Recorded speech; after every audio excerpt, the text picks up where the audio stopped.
최경영의 최강 시사.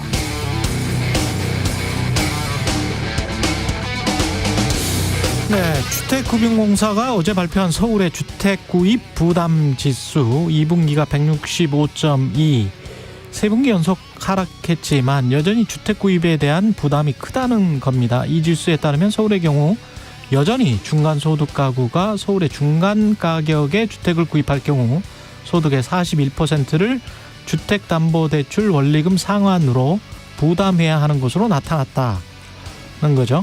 41% 소득, 월소득에. 이것도 정말 높죠. 그런데 곰곰이 보면 이 주택구입 부담지수도 과소평가된 게 아닌가 싶습니다. 실제는 이보다 훨씬 큰 것 같아요. 계산해 볼까요? KB국민은행에 따르면 서울의 중간 아파트 가격이 10억 정도입니다. 여기서 5억 원만 5%의 상당히 좋은 우대금리로 대출받아서 15년 180개월 동안 원리금을 균등 분할 상환한다고 했을 때 갚아야 할 돈은 7억 1천만 원 정도가 되고요. 그럼 한 달에 395만 원 정도씩 15년을 갚아야 합니다. 거의 400만 원 되는 돈을 매달 원리금으로 갚은데 그게 자신의 월 소득의 41%밖에 안 되는 서울의 중간 소득 가구 있으면 손들어 보시기 바랍니다. 그게 중간 소득입니까? 소득이 월 1천만 원인데 이렇게 보면 논리적으로 성립이 안 되는 계산법입니다. 5억 원의 목돈이 있다는 계산 아래에서도 대출 원리금 균등 상환을 한다면 이런 결과가 나옵니다. 아파트가 아니라 중간 주택 가격이기 때문에 부담지수가 낮아졌다. 그럴 수 있습니다. 그건 맞는 이야기죠. 그럼에도 월 소득이 꽤 높아야 할 것 같습니다. 주택금융공사가 이거 계산할 때 서울의 주택 중간 가격, 가구별 중간 소득을 얼마로 했는지 참으로 궁금하네요. 지수와 현실은 큰 차이가 있을 수 있겠습니다.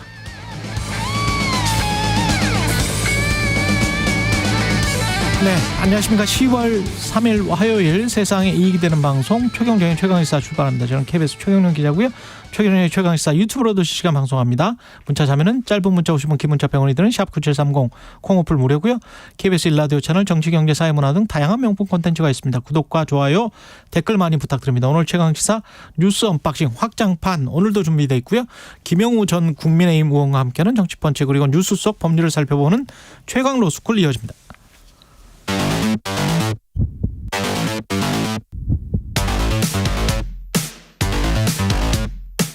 오늘 아침 가장 뜨거운 뉴스 언박싱.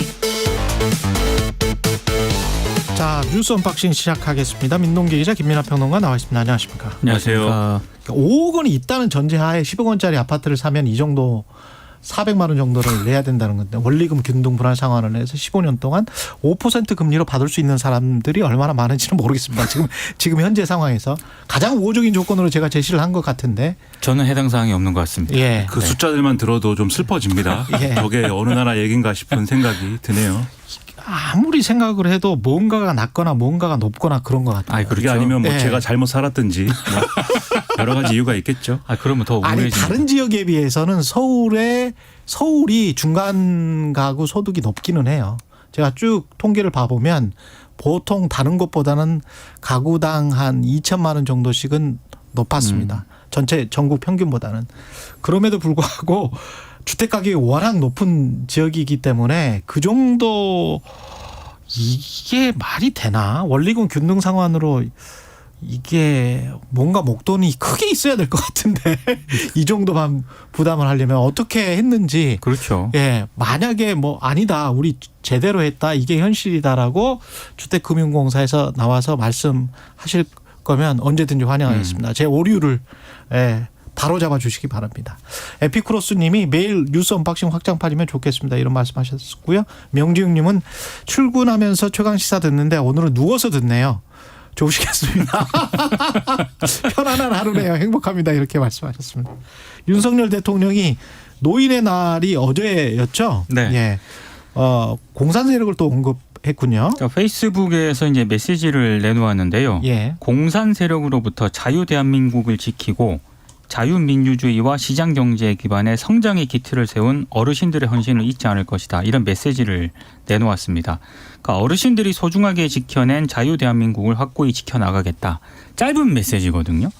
근데 이게 뭐 이렇게 뭐 메시지를 낼 수도 있겠다 이렇게 생각을 하실 분도 있을 것 같은데 작년에도 윤 대통령이 노인의 날 때 메시지를 냈습니다. 예. 근데 많은 부분이 조금 차이가 나고 있는데요. 일단 분량이 굉장히 짧아졌습니다. 이번에는 원고지 한 1.6매 200자 원고지. 예. 작년에는 한 3매 정도 됐거든요. 많이 좀 짧아졌고요. 원고지로 네. A4가 아니고. 그렇습니다. 내용적으로도 좀 차이가 좀 있는 것 같은데 예. 작년에는요. 어르신들의 헌신과 노고 이 얘기를 하면서 이런 부분이 있었거든요. 일제강점기 독립투쟁의 현장과 자유를 지키기 위한 조국 수호의 현장, 그리고 가난을 벗어나게 한 산업발전의 현장, 그리고 지금의 대한민국 인재를 키워낸 교육과 문화의 현장에도 모두 어르신들이 계셨다. 두루두루 아울렀네요. 두루두루 작년에는 아울렀습니다만 올해는 공산 세력과 뭐 자유 대한민국 이 부분에 상당히 방점이 좀 찍혀졌고요. 예. 작년에 언급됐던 일제 강점기 독립투쟁 그리고 교육과 문화 인재 육성 같은 경우는 따로 언급이 없었습니다. 이게 큰 차이점이고요. 가장 큰 차이점은 작년 같은 경우에는 정부가 100세 시대를 맞아서 어르신 관련 내년 예산을 대폭 늘렸다. 그리고 지역 내 돌봄 체계를 확대하겠다. 이런 부분이 언급이 돼 있었는데 예. 올해 같은 경우에는 앞으로 정부는 어르신들이 불편함이 없도록 더욱 꼼꼼히 살피고 챙기겠다. 다소 원론적인 서술만 있었습니다. 이게 큰 차이점으로 평가가 되고 있습니다. 그러니까 지금 이제 노인 세대 지금의 어떤 그 고령화 추세 속에서 노인 세대의 역할이나 이런 것들도 굉장히 사회적으로 커지고 있는 상황에서 당연히 이제 이분들을 위한 배려라든가 그리고 이분들이 제대로 또 역할을 할 수 있는 그러한 어떤 제도라든가 이런 것들이 필요한 것 같아요. 근데 이 지금 말씀하셨듯이 작년에는 그러한 것들이 어느 정도는 언급이 돼 있었는데 이번에는 어쨌든 이제 공산 세력과 싸워서 나라를 지켰다 이 부분에 좀 이 메시지의 폭이 좁혀져 있다라는 거 아니겠습니까? 그렇죠. 한국 전쟁 때면 사실은 30년대생들이어야 참전을 할 수가 있거든요. 맞습니다. 예. 학도병이라고 할지라도. 예. 그렇죠. 이게 그래서 그 세대에 사실 포커스를 맞춘 것도 같고 그다음에 이제 노인들의 어떤 역량이라든가 그런 것들에 대해서는 일부러 평가를 안 한 부분도 있어 보이는데 제가 볼 때 공산 세력으로부터 이제 나라를 지켰다라는 것에 대해서는 당연히 그것도 이제 사실이고 평가받아야 될 부분이죠. 그렇죠. 예. 지금 이제 노인 세대 분들이 그 일을 하신 거니까 그리고 그건 중요한 어떤 우리나라의 어떤 정체성을 지키는 데 역할을 하신 거니까 근데 그것에 대해서 호명하는 건 정치적인 어떤 부분이지 않습니까? 그러니까 정치적 효과를 노리는 어떤 부분일 수 있을 것 같고 그래서 지금 이제 윤석열 대통령의 핵심 지지층을 연령대로 나누면 고령층이 상당히 이제 있기 때문에 그러한 부분을 이제 건드리는 부분인 것 같은데 그걸로 충분하겠느냐는 거예요. 그러니까 앞으로도 고령화 추세인 거 아니겠습니까? 그래서 이 노인들이 가지고 있는 역량이라든가 이런 것들을 우리 사회의 중요한 어떤 자원으로 쓰기 위해서는 예를 들면 뭐 노인 일자리나 이런 것들을 적자적소에 이제 좀 배치할 수 있게 한다든지 은퇴 그렇죠. 이후에도 역할을 할 수 있는 어떤 제도적인 어떤 기틀을 마련한다든지 그리고 이제 연금 지금 이제 고령이신 분들도 그렇지만 미래 고령이 돼야 되는 이제 저 같은 세대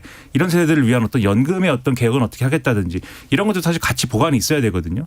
근데 연금은 오늘 이제 뭐 언론에 난 기사를 보니까는 국회에서 또 이제 기한을 미뤄가지고 그렇죠.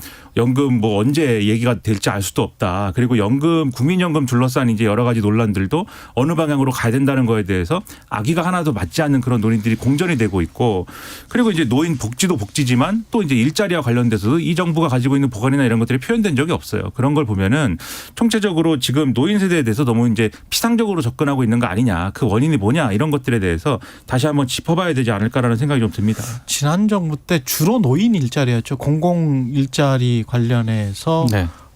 보수 신문들이나 야당에서 비판을 했었던 것은 이게 퍼주기 세금 정책이다 이런 그렇죠. 거 아니었었습니까? 네. 그래서 민간에서 양질의 일자리를 구하는 게 최선의 방안이다 이런 이야기를 했었는데 반론이 또 어떤 게 있었냐면 민간에서 양질의 일자리를 노인들에게 주는 나라가 있느냐라는 그런 반론이 나왔었고 그러면서 또 불거진 게 그러면 민간에서 양질의 일자리를 노인에게 주면은 그게 청년 세대 또는 그 다음 세대들의 일자리를 뺏어가는 것 아니냐. 그래서 정년 연장과 관련해서는 또 그런 논란이 있잖아요. 사실은 임금을 그만큼 뭐 60세 이전의 임금만큼 받지를 않는다고 하더라도 그것의 절반을 받는다고 하더라도 공장이든 어디든 간에 필요한 곳에서 필요한 원래 썼던 그 인력을 계속 쓰려고 하는 기업들 훨씬 더 낮은 임금에 그렇지만 이제 그런 일에 서투른 아무래도 젊은이들은 또 일자리가 필요한 것이잖아요. 근데 거기에 또 가치가 부딪힐 수가 그렇죠. 있거든요. 근데 대통령이나 국정을 전반적으로 운영하는 분들은 그거를 조정하는 역할 아닌가요? 조정하고 이렇게 뭔가 맞춰나가는 역할인 것 같고 거기에 우선순위를 이번에는 어떻게 두자. 그렇죠. 그러면서 배합하는 역할 같은데. 사실 어제 예. 대통령 메시지가 개인적으로 좀 아쉬웠던 거는 우리 한국이 OECD 국가들 가운데 노인 빈곤율이 1위입니다. 그렇죠. 예. 예. 그러니까 그런 어떤 특성을 감안을 했다라고 한다면 메시지가 조금 더 포용적이고 조금 더 노인 복지를 어떻게 할 것인가라는 그런 부분에서 좀 구체적이다. 구체성을 조금 더 띄었어야 되는 게 근데 아닌가. 그렇게 이야기를 하면 또 그거는 뭐 포퓰리즘이고 공산주의적인 것 같고 뭐 이런 식으로 또 공격을 했었던 적이 있잖아요. 그렇죠. 예. 지금도 그런 생각을 가지고 있는지 없는지는 모르겠습니다만. 저는 잘 예. 이해가 그래서 안 되는 게 예.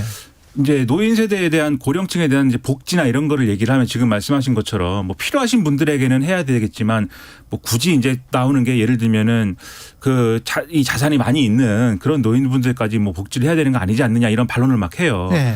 근데 당연히 이제 뭐 그렇게 주장할 수도 있겠지만 그 비율이 뭐 얼마나 됩니까 사실 그 절대적인 비율로 따지면 예. 그 논리를 들어서 예를 들면 일정 수준 이상의 어떤 재산을 가진 분들까지 복지 혜택을 받을 수는 없는 거 아니냐라는 논리를 들면서 대다수의 노인 세대에 대한 복지나 이런 것들을 부정하는 논리로 막 가거든요. 그렇게 해서 안 되는 거고 복지에 대해서 예를 들면 그렇게 전폭적으로 전향적으로 안 할 거라면 방금 말씀드린 노인 일자리나 이런 부분들을 더 크게 얘기를 해야 되는데 예를 들면 노인 일자리라는 게 일선 기업에서는 정부가 지금 말씀하신 것처럼 조율이나 이런 걸 통해서 배치해야 될 필요도 있지만 상당 부분은 공공 일자리일 수밖에 없어요 또. 근데 공공 일자리 얘기를 하면은 지금 말씀하신 것처럼 질 떨어지는 나쁜 일자리라는 식으로 또 막 몰아가지 않습니까? 그렇죠. 그러면 일자리 그러니까 노인분들의 역량을 활용할 수 있는 일자리도 소극적이고 복지도 소극적이면은 우리나라 노인 빈곤 문제를 어떻게 해결합니까? 해결할 수가 없잖아요.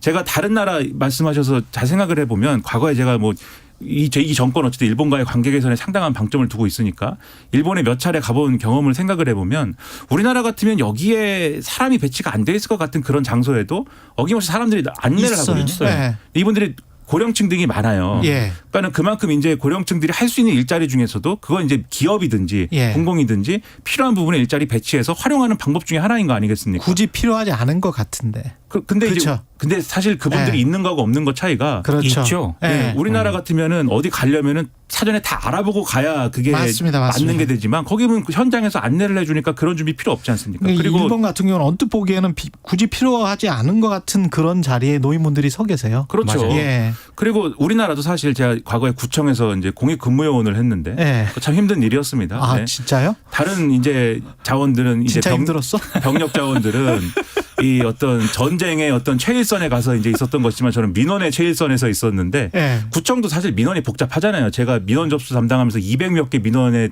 수수료와 접수 방식을 외워야 했는데 그걸 사실 다 상담해주는 민원 상담위원이라는 분이 이제 노인 세대신 분이 그렇죠. 상담을 다 해주세요. 민원인들에 대해서.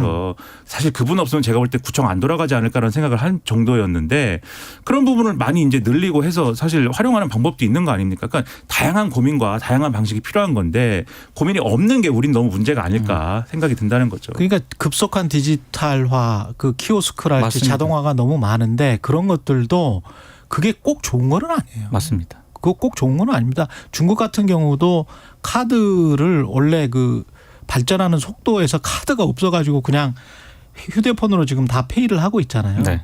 그러면서 그거에 어떤 첨단 디지털의 천병인 것처럼 본인의 나라들이 그렇게 이야기를 하는데 일본은 반대로 지금 현금을 굉장히 많이 쓰고 있고 미국도 체크라고 해가지고 수표를 아직도 많이 쓰고 있거든요. 그게 신뢰 사회로 가는 데 있어서 그리고 여러 사람을 배려하는 데 있어 가지고 그냥 배려가 많은 거지. 여러 가지로 고려를 다 해준 사회인 건데 그렇죠. 키오스크 뭐 이런 거 해놓고 뭐 적응 못하면 당신들 그냥 뭐 도태되는 것처럼 그것도 이상하잖아. 그러니까 우리는 디지털 이상해요, 이것도. 사회로 굉장히 변화 네. 속도가 빠르지 않습니까? 예. 근데 그 변화 속도가 빠른 만큼 디지털 격차도 굉장히 커지거든요. 예. 그 디지털 격차에서 결국에는 소외되는 세대가 결국에는 저는 노인 세대라고 보는데 그러면 그런 부분들에 대해서 정부라든가 지자체가 어느 정도 이거를 보완을 해줘야죠. 보완을 그렇지. 해줄 수 있는 뭐 교육을 시키든가 아니면 뭔가 인적 배치를 하든가 이런 게 해야 되는데 지금은 대부분 그냥 알아서 하라는 시기이기 때문에 이런 부분들에 대해서도 우리 사회가 좀 고민을 많이 해야 될 그런 시점인 것 같습니다. 이거 한 아이템만으로 이렇게 너무 오래 가는 거에 죄송하긴 하지만 한마디만 제가 더 할게요. 한마디만. MZ세대든 미래세대든 중장년이든 노년이든 간에 사실은 자산이 있느냐 없느냐에 따라서 정부가 내주는 정책이 사실은 달라요. 가장 극명하게 보이는 게 영모기지론 같은 거 있지 않습니까? 사실은 우리나라의 50대 이상 개인 자산의 대부분이 8, 90%가 주택 단 한 채 부동산에 다 몰려 있거든요. 근데 이게 해외에서는 전례가 없는 일이에요. 그러니까 이제 이명박 정부 노무현 정부 때부터 해가지고 이걸 사실은 소비랄지 노후 세대 현금 흐름을 위해서 주택 영모기지론을 만들어 놓은 겁니다. 그래서 상당히 좋은 조건으로 주택을 잡고 미국 같은 경우는 사실은 그 민간회사 하거든요. 근데 우리는 사실상 정부의 그 공기업이 하기 때문에 공공기관이 하기 때문에 굉장히 믿을 수가 있잖아요. 그래서 사기 당할 우려가 거의 없는 거예요. 그래서 현재 가치로 이렇게 해가지고 영모기지론으로 대출 받아서 이렇게 쓸 수 있게 하지 않습니까? 그거는 사실은 노인 세대, 중장년 이후 세대의 자산을 담보로 해서 미래의 소득을 다시 계속 끌어당겨 쓰는 거거든요. 그러려면 전제 조건은 그 아파트나 그 주택이 지금의 가격 이상은 돼 있어야 됩니다. 안 그러면 미래 세대가 곧 부담합니다. 그렇죠. 100% 부담합니다. 그 부담한다는 게 100%라는 말씀이에요. 100% 부담한다는 게 아니고. 예. 그래서 그런 부분들이 촘촘히 짜여져 있는데 자산이 있는 사람들한테는 촘촘히 짜여져 있습니다. 근데 자산이 없는 사람들 50대 이상에도 주택이 없는 사람들한테는 한국이 무슨 복지제도가 있느냐. 그러니까 노인 빈곤율이 높은 거예요. 예. 맞습니다. 그런 것들을 좀 구체적으로 살펴보고 계시겠죠 뭐. 예, 살펴보리라 믿습니다. 아이템 하나하고 날씨 교통정보 듣고 와야 되겠네. 이 날씨 교통정보 듣고 다시 이야기하도록 하겠습니다. 연휴 마지막 날인 오늘은 남부와 제주도에 약한 비 소식이 있습니다. 오전부터 제주와 전남, 낮부터 경남권에 비가 시작돼 늦은 오후까지 5mm 정도가 내리겠고요. 내일은 오후부터 밤사이 수도권과 강원 영서, 충청권에 돌풍과 천둥 번개를 동반한 요란한 비가 오겠습니다. 계속해서 일교차는 크게 벌어지겠습니다. 오늘 낮 기온 서울이 22도, 부산 24도 등 어제와 비슷하거나 조금 낮겠고요. 비가 그치면 북서쪽에서 찬 공기가 밀려와 모레 서울의 아침 기온이 10도, 낮 기온 19도까지 뚝 떨어질 전망입니다. 내일과 모레 서해안과 강원 산지, 제주도에는 바람도 매우 강해져 주의가 필요하겠습니다. 지금 서울의 기온은 15.3도, 습도는 69%입니다. 날씨 정보 박다효입니다. 이어서 이 시각 교통정보입니다. KBS 교통정보센터의 김민혜 씨입니다. 네, 시각 교통정보입니다. 개천절인 오늘 연휴 마지막 날로 교통량은 평소 화요일보다 감소할 것으로 전망되는데요. 전국 고속도로 429만 대 차량이 이동할 것으로 예상됩니다. 수도권에서 지방으로 34만 대, 지방에서 수도권으로는 42만 대 예상되고요. 오후 3시에서 5시 사이 서해안과 서양양성 일부 구간을 제외하고는 비교적 흐름은 좋겠습니다. 이 시각 서울 시내 간선도로 북부 간선도로 종암분기점 쪽으로 원릉분기점에서 하월곡 사이 2차로 차단하고 공사를 하고 있어서 부근으로 짧게 정체 이어지고 있고요. 동부간선도로 성수분기점 방향은 장안교에서 군자교 사이 3차로 차단하고 공사를 하고 있어서 차로 변경에 주의하셔야겠습니다. KBS 교통정보센터였습니다. 네, 최근의 최강시사 뉴스 언박싱 민동기 기자 김민아 시사평론가와 함께하고 있습니다. 그 이균영 대법원장 후보는 지금 임명 안 됐죠 아직. 네, 6일 국회 본회의에서 이제 임명 동의안이 표결이 될 것으로 보이는데요. 일단 뭐 민주당의 입장이 상당히 중요하지 않겠습니까? 네, 민주당이 뭐 당론으로 어떤 입장을 정한 건 아닌데 언론 보도를 종합을 해보면 상당히 좀 부정적인 기류가 강하다 이런 보도가 지금 나오고 있고요. 그리고 지금 뭐 김행 그 후보자 같은 경우에도 여가부 장관 후보자 같은 경우에도 청문회가 5일 열리거든요. 굉장히 또 여야 간에 청문회가 뜨거운 어떤 쟁점이 될 것으로 보입니다. 신원식 국방부 장관 후보자 같은 경우에는 청문 보고서 채택 시한이 내일입니다.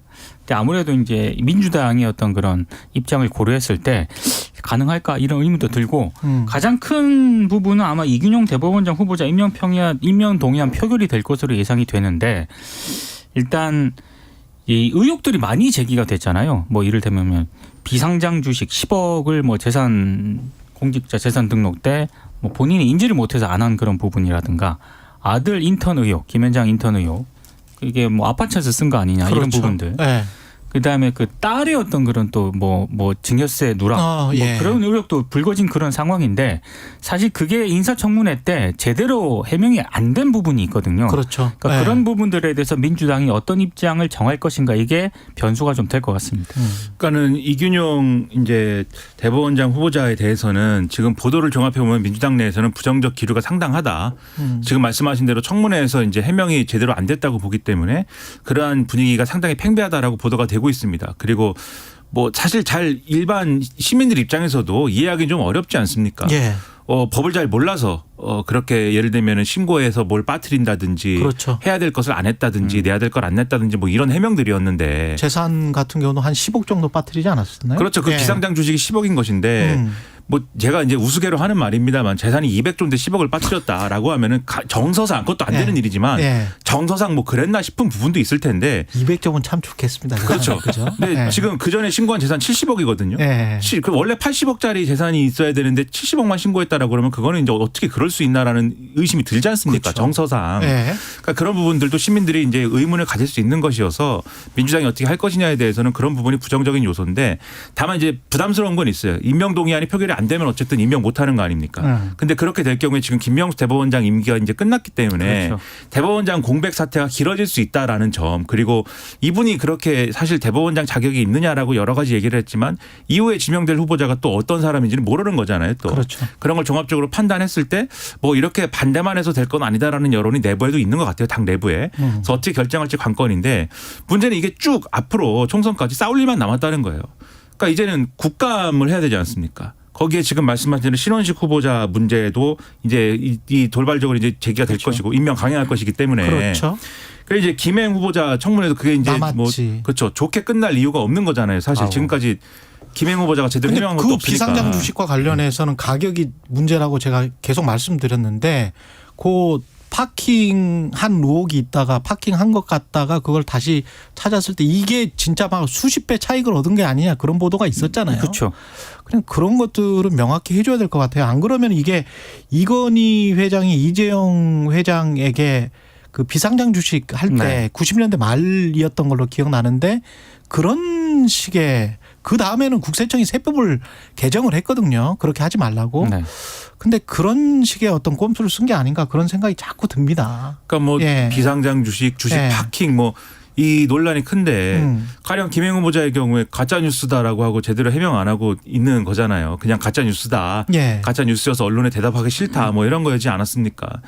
그러니까 이런 부분들이 해명이 안 됐기 때문에 이것도 이제 될 리가 매끄럽게 진행될 리가 만무한 것이고 그 외에도 이제 법 문제가 있어요. 예를 들면 노란봉투법이라든지 방송법 개정안이라든지 이런 거 이제 지금 이 민주당 입장에서 상당히 기세가 오른 거거든요. 왜냐하면 이재명 대표 영장 기각도 됐고 그걸로 이제 당의 내용이나 이런 것들을 봉함이 어느 정도 됐고 그러니까 어제 이제 최재성 전 전무수석이 나왔고 인터뷰한 거 들으시면서 느낌을 받으셨을 텐데 이제는 뭔가 정부 여당하고 강하게 싸워야 네. 이 내용도 회복이 되고 내용 상황도 회복이 되고 총선까지 가는 어떤 교두보가 마련이 된다. 이런 계산이 있을 수밖에 없는 거잖아요.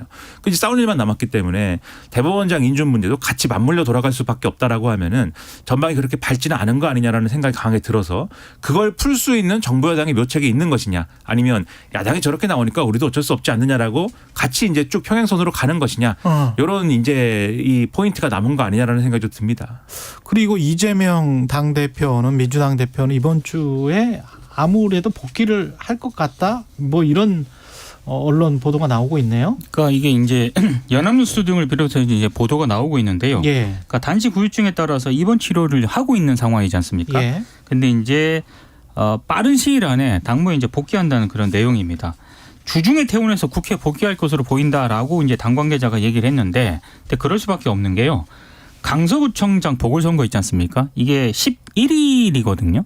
근데 이게 지금 여야 이 갈등 국면에서 강서구청장 보궐선거도 판이 커졌습니다.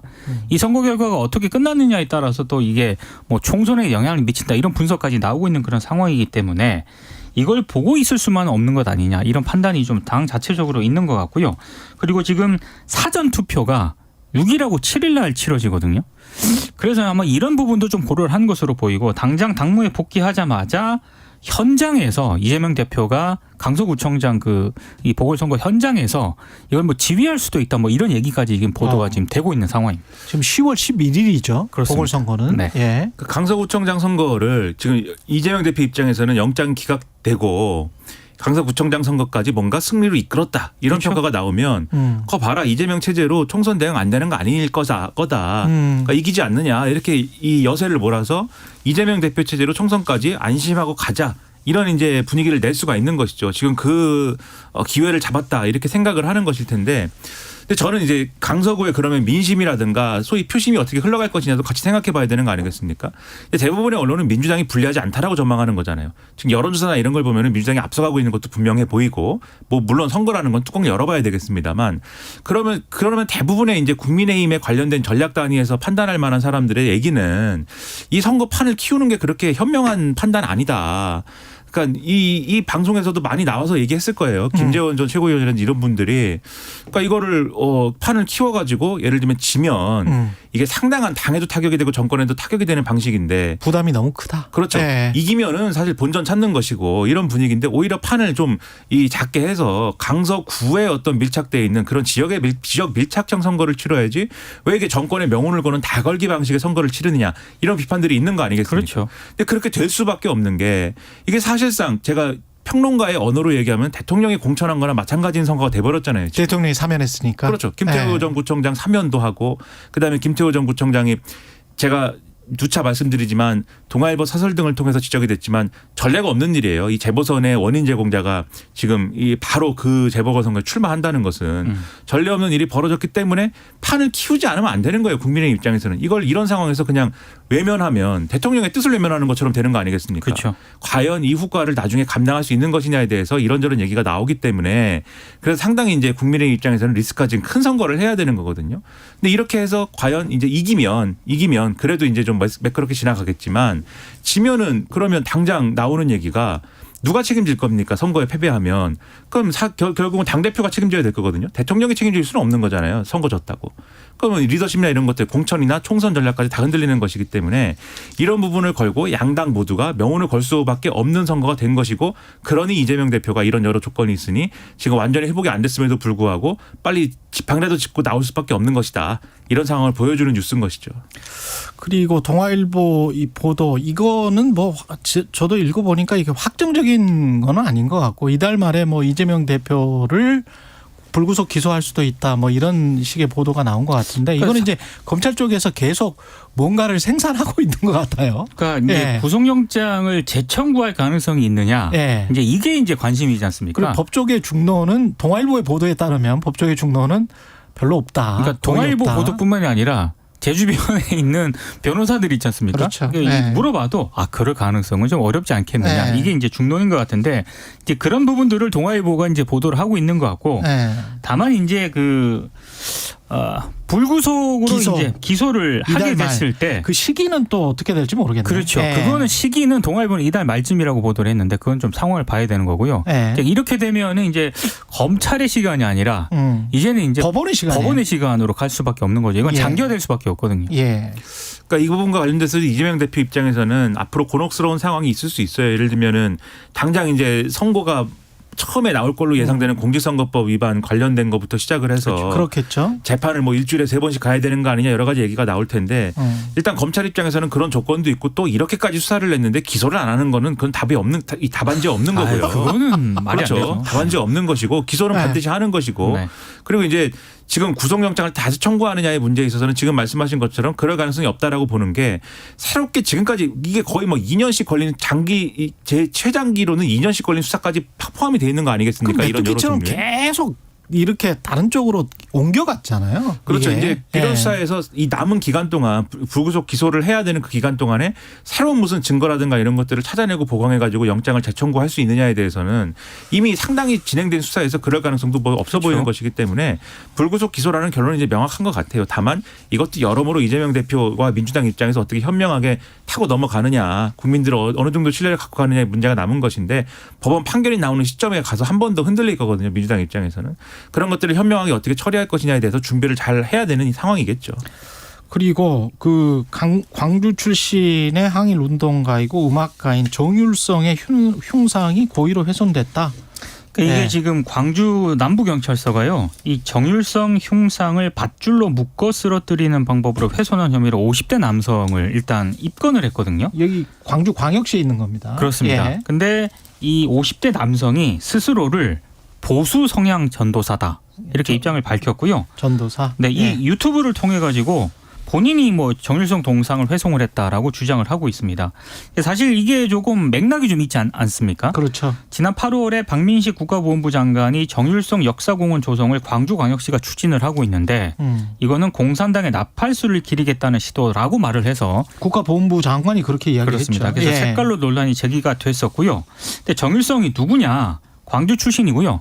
1933년에 중국으로 건너가서 음악 공부를 했습니다. 그러니까 중국의 3대 음악가로 지금 평가를 받고 있는 그런 인물이고 예. 39년 중국 공산당에 가입을 해서 팔로군 행진곡을 일단 만들었고요. 해방 후에는 북한으로 건너가서 조선인민군 행진가를 또 작곡을 했습니다. 아마 이런 부분 때문에 지금 뭐 공산당의 나팔수다. 그런 얘기가 나오는 것 같아요. 예. 근데 일단 일제시대 때 항일단체는 의열단 활동을 한 것으로 일단 알려져 있고요. 2018년에 국가보훈부, 당시는 이제 국가보훈처였죠. 국가보훈부가 독립운동자 서훈을 부결을 또 시킨 적이 있습니다. 뭐 이런 논란들이 좀 제기가 된 그런 인물이기도 합니다. 그러니까 이 부분은 당연히 이제 논란이 있을 수밖에 없어요. 그러네. 그건 이제 인정해야 되는데 그러네. 다만 예. 이걸 사고하는 방식이 그러면 이제 정율성과 관련된 여러 가지 사업이라든가 이런 것들을 다 완전히 없애버리는 것이 이제 맞는 거냐.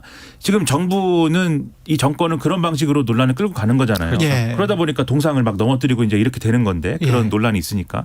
근데 광주광역시가 접근하는 방식은 좀 경제적인 부분인 것 같아요. 그러니까 이 사람이 어쨌든 중국 사람들이 굉장히 좋아하는 그 어떤 사람이라는 거잖아요. 중국 사람들로부터 굉장히 좀 호의적인 평가를 받고 있는 그런 인물입니다. 그래서 그래서 그런- 중국 관광객 유치형. 그렇죠. 뭐 그런 계산까지 있는 거 아니냐라는 건데 그럼 우리가 사실 여기서 뭔가를 이제 절충을 하고 중재를 한다면 이분이 어떤 역사적인 어떤 업적을 기리거나 그런 것보다는 이 어떤 중국에서 여러 가지 평가를 받는 어떤 사람이 여기 이제 뭐 뭔가 근거가 있었다라는 취지의 뭐 그런 거를 이제 하는 사업이다라고 정리를 하면 되는 문제 같거든요. 여러 가지 광주광역시하고 정부하고 그런 방식의 정리를 하면 되는 문제 같은데 근데 이거를 어떤 과도한 어떤 이념 대결이라든가 이런 부분으로 끌고 가는 것 자체는 제가 볼 땐 소모적인 부분이 있지 않느냐. 그리고 이게 서로 간에 소모적인 것 같네요. 정율성 흉상이요. 2009년 4월에 예. 중국 광저우시 있지 않습니까? 예. 거기 해주구에 청년연합회가 있는데 이거를 남광주 청년회의소에 기증을 했어요. 그러니까 원래 중국에 있었던 흉상이었는데 이거를 이제 기증을 한 거기 때문에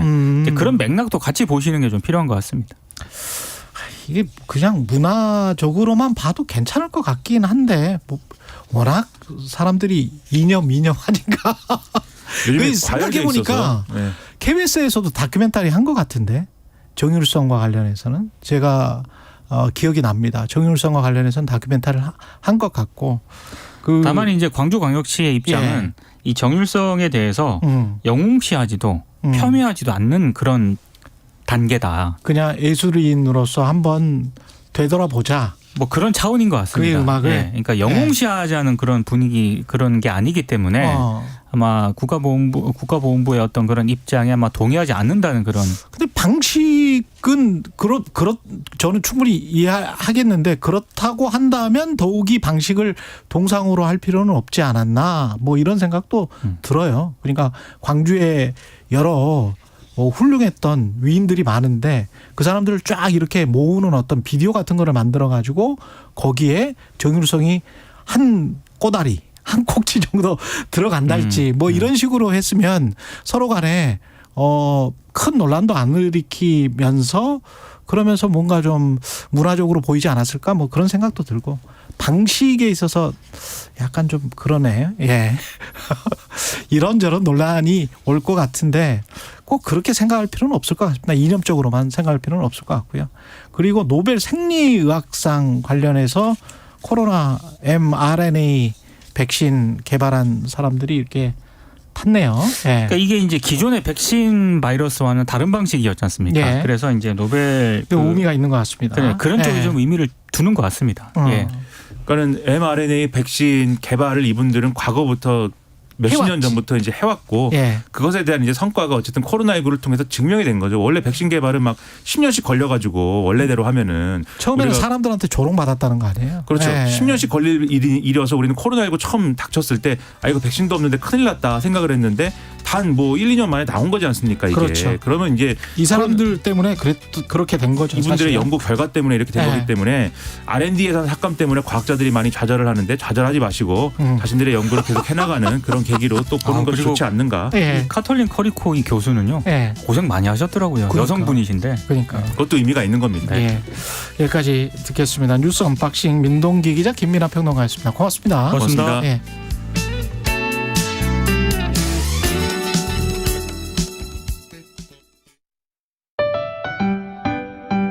(2023) KBS 1라디오 연중기획 낮은 목소리 당신의 목소리를 들려주세요. 안녕하세요. 저는 엘리베이터 유지보수 수업하고 있는 오주형입니다. 고객들이 사용하는 엘리베이터를 이용하는데 어려움이 없으시도록 점검을 계속하고 고장 처리까지 민원 처리까지 하고 있습니다. 법적으로 한 달에 한 번씩은 점검을 했다는 걸 승강기 공단에다가 올려야 되는 걸로 알고 있거든요. 승강기 도 사이에 이물질이나 담배꽁초를 버리시는 분들이 좀 있으신데 그것 때문에도 고장의 원인이 많이 돼서 그것만 좀 지켜주시면 될 것 같습니다.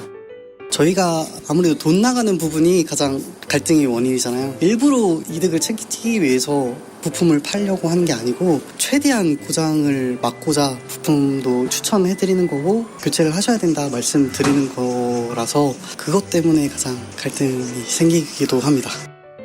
저희가 아무래도 고장이 나면 고장 수리할 때 그때 들어오는 민원들 승강기를 당장 이용 못하니까 빨리 좀 고쳐달라 살려달라 그런 민원들이 가장 크죠. 육체적인 거는 뭐 괜찮은데 이제 심리적으로 이제 조급해지고 그러다 보면 저희도 다치고 그런 경우가 좀 많이 있습니다.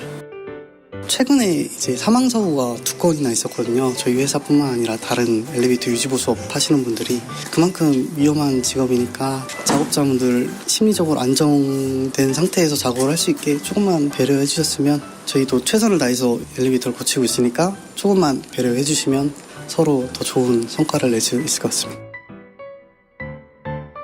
오늘 하루도 묵묵히 살아가는 당신의 이야기를 들어봅니다. KBS 1라디오 연중기획 낮은 목소리였습니다.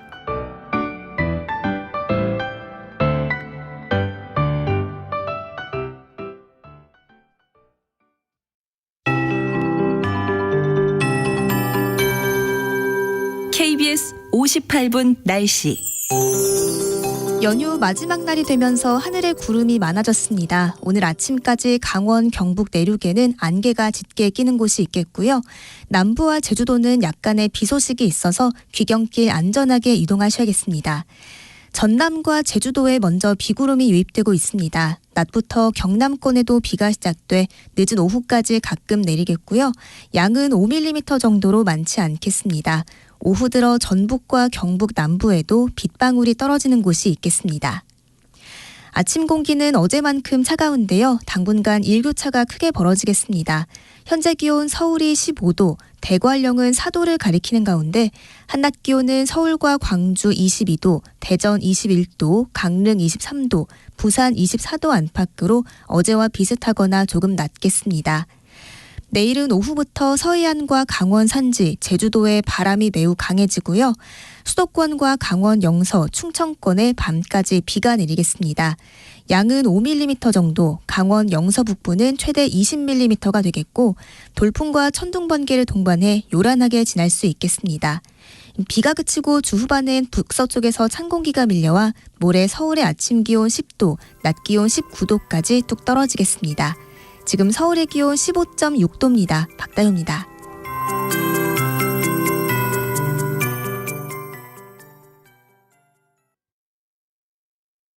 정성을 다하는 국민의 방송 KBS가 8시를 알려드립니다. AM 711kHz, FM 97.3MHz, KBS 1라디오입니다. HLKA.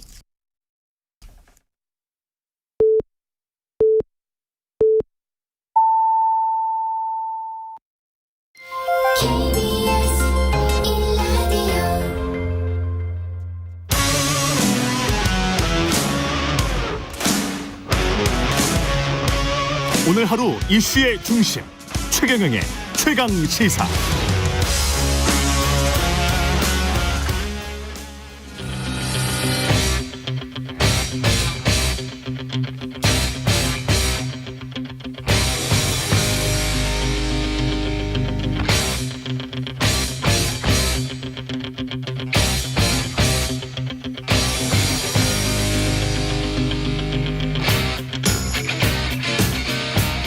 네, 답답한 정치 이슈를 팍팍 때려보는 시간입니다. 정치펀치. 오늘은 김영우 전 국민의힘 의원 나오셨습니다. 안녕하십니까? 네, 반갑습니다. 예, 추석 연휴 잘 보내고 계시죠? 네, 잘 보내고 있어요. 예, 지금 민심도 좀 살펴보셨을 텐데 주로 서울 민심, 수도권 민심 많이 살펴보셨습니까?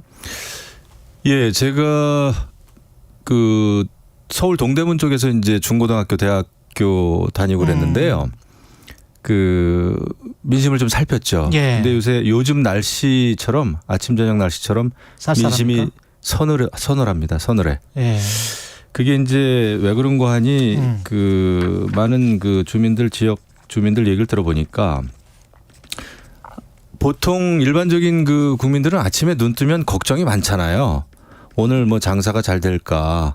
자영업 하시는 분들. 그렇죠. 예. 또 우리 아들 딸들 취직이 잘 될까? 그다음에 뭐 또 몸이 아픈 분들은 또 이제 병원비 걱정해야 되고, 예. 또 결혼 걱정해야 되고, 뭐 그렇죠. 예, 육아 문제 걱정해야 되고. 그런데 지금 정치권에서 일어나는 많은 그 문제들, 이슈들, 뉴스들이 일상적인 그 국민들의 삶하고 너무 거리가 멀다는 거예요. 야당 대표는 단식을 하질 않나, 그렇죠?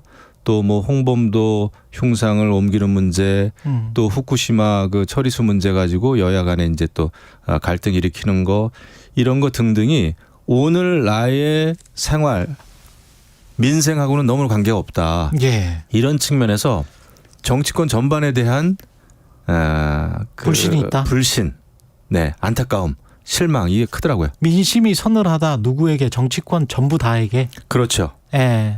그러니까 이제 민생 정치가 안 되고 있다는 그 증거죠. 예. 네.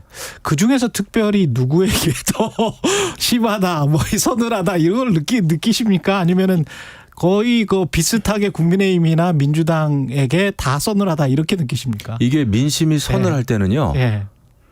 전부 다예요. 전부 다다. 네, 정치인들 만나는 거조차를 싫어하는 아, 그래요? 네, 그리고 그냥 그 뉴스 화면에 국회의원들 나오는 것도 그렇고. 예. 아무튼 뭐 누가 이제 밥 굽는 거 단식하는 것도 그렇고 다 꼴 보기 싫은 거예요. 그래서 이게 굉장히 무섭거든요. 예, 그래서 정치권에 대해서 그래도 관심이 있을 때, 관심이 있는 때하고 이렇게 완전히 그냥 이게 서늘한 때하고는 굉장히 다릅니다. 그래서 야, 이거 여당이든 야당이든 정말 잘해야 되겠다.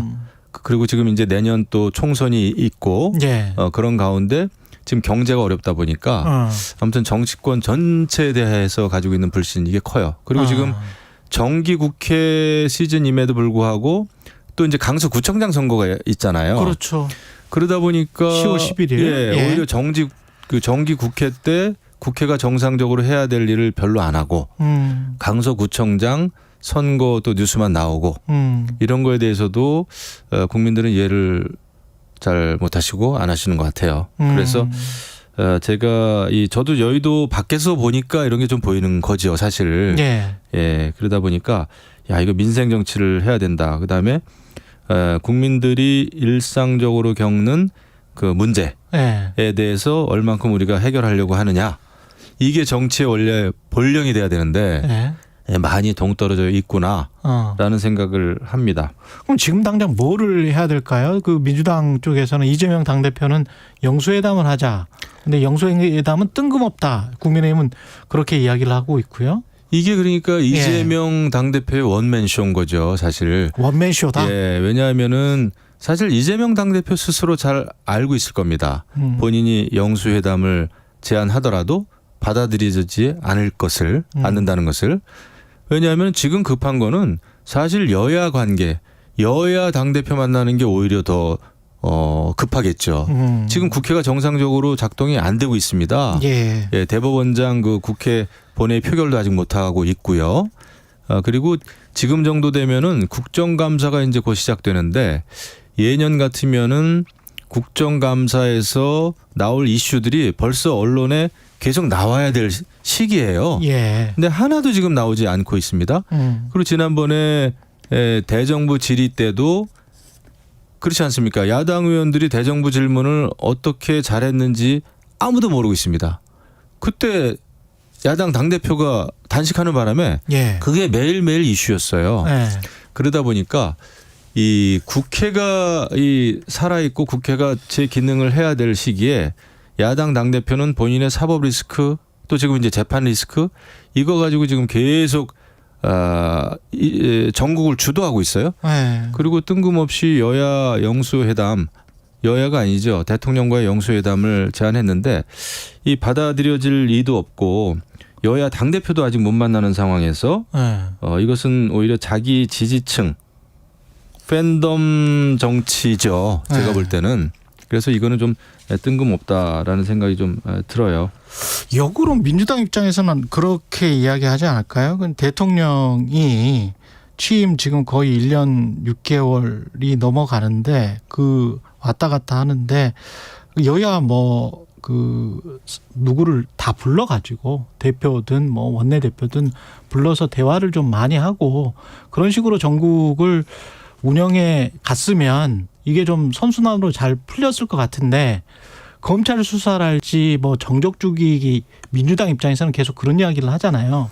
그걸로 너무 세월을 보낸 거 아닌가 그러면서 이제 나중에 이게 구속 기각되고 나니까 민생 찾는 것 아닌가 이렇게 이야기하지 않을까요? 그 일리가 있는 말씀인데요. 예. 저도 처음에는 그 윤석열 정부 출범과 동시에 여야 당대표 당연히 만나는 거고 예. 대통령이 또 이재명 당대표 만나는 게 좋겠다. 예. 저는 그 방송에서도 여러 차례 얘기를 했습니다.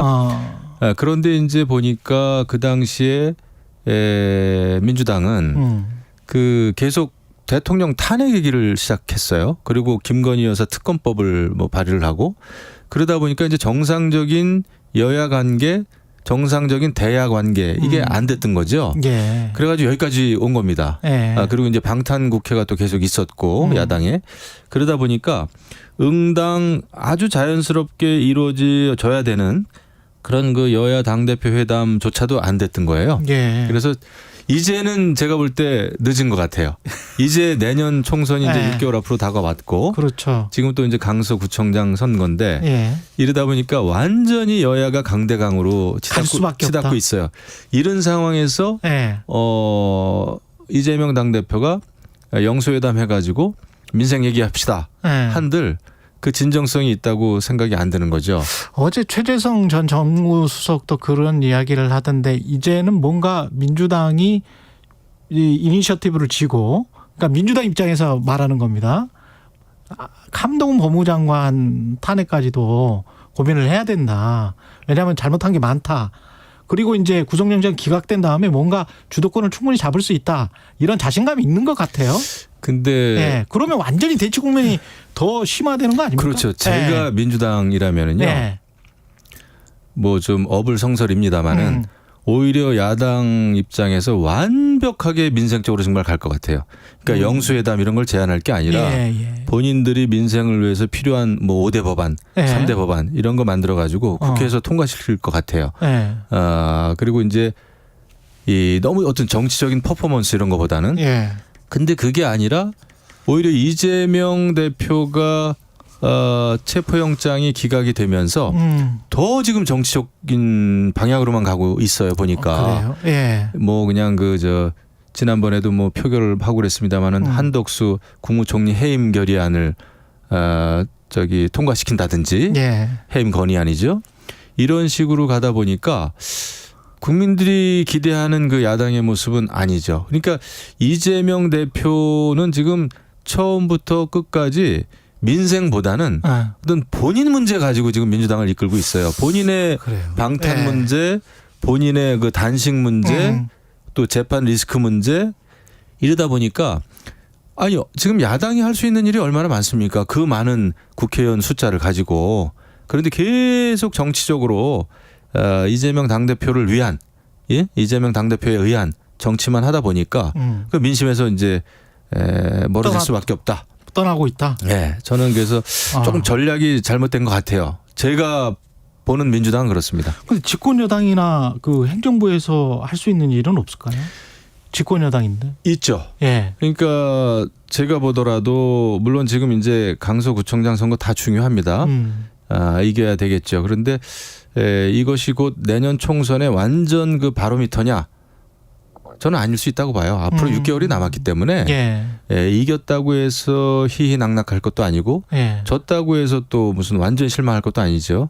오히려 이것은 수도권 민심이라는 측면에서 의미가 있는데 오히려 여당이든 야당이든 내년 총선에서 이기려면은 지금 어떤 지금 개혁과 변화와 민생 정치를 해야 되는지 여기에 더 사실 초점을 맞춰야 되는 게 아닌가 이런 생각이 드는 거예요. 제가 아까 민심 얘기를 할 때 말씀을 드렸습니다마는.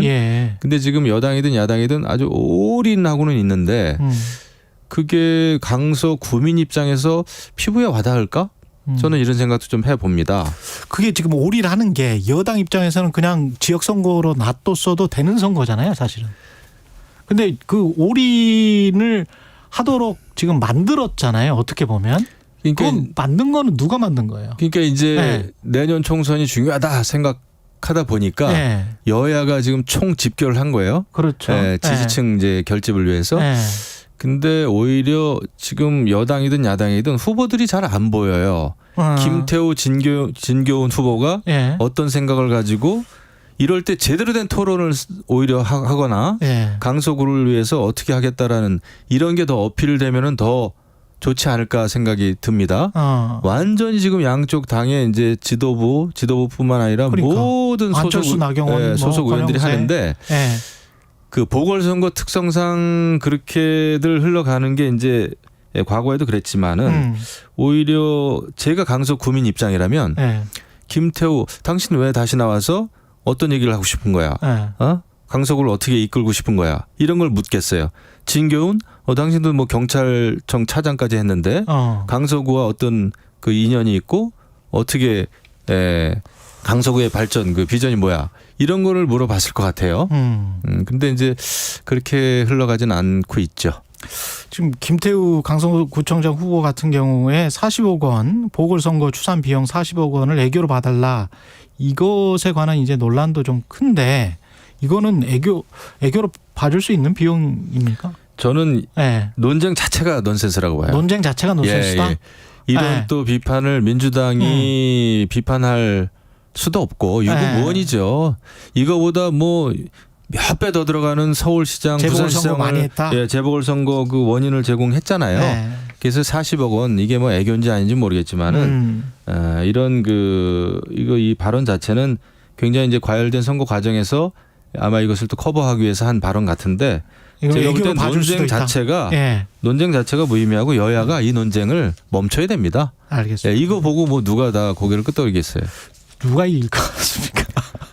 저도 굉장히 궁금하고 걱정도 되는데 뭐 알 수는 없습니다. 근데 이게 그 한편으로 지도부랄지 아주 중견 의원들이 다 그렇게 출동을 하고 그런 것들이 부담스럽고 나중에 혹시 이제 지면 뭐 그러니까 이게 그렇게 큰 선거로 가는 거는 좀 삼가했어야 되지 않나 그런 말이 당에서 나오는 게 국민의힘에서 나오는 게 약간 좀 선거가 좀 불리한 양상인 거 아닌가 이런 거를 지금 감지하시는 느낌입니까? 아니면 저는 뭐 그 차원에서 그런 차원에서 말씀드렸다기보다는 강서구 지역 선거라는 원칙적인 입장에서 이제 말씀을 이제 드린 거예요. 그 후보가 본인 목소리를 가지고 본인이 추구하는 비전을 가지고 정정당당하게 새벽부터 밤늦게까지 싸우는 게 옳지 않나라는 생각을 저는 이제 하는 것인데 지금 양상은 그렇지 않고요. 근데 이게 이제 그 내년 총선의 예비 선거 비슷하게 이제 돼버렸잖아요. 그렇죠. 돼버렸어요. 예. 그죠? 예. 그렇기 때문에 이것은 그 의도하든 의도하지 않든 결과 정치력 파장이 때문에 보면, 예. 파장이 있게 생겼죠. 만약에 네.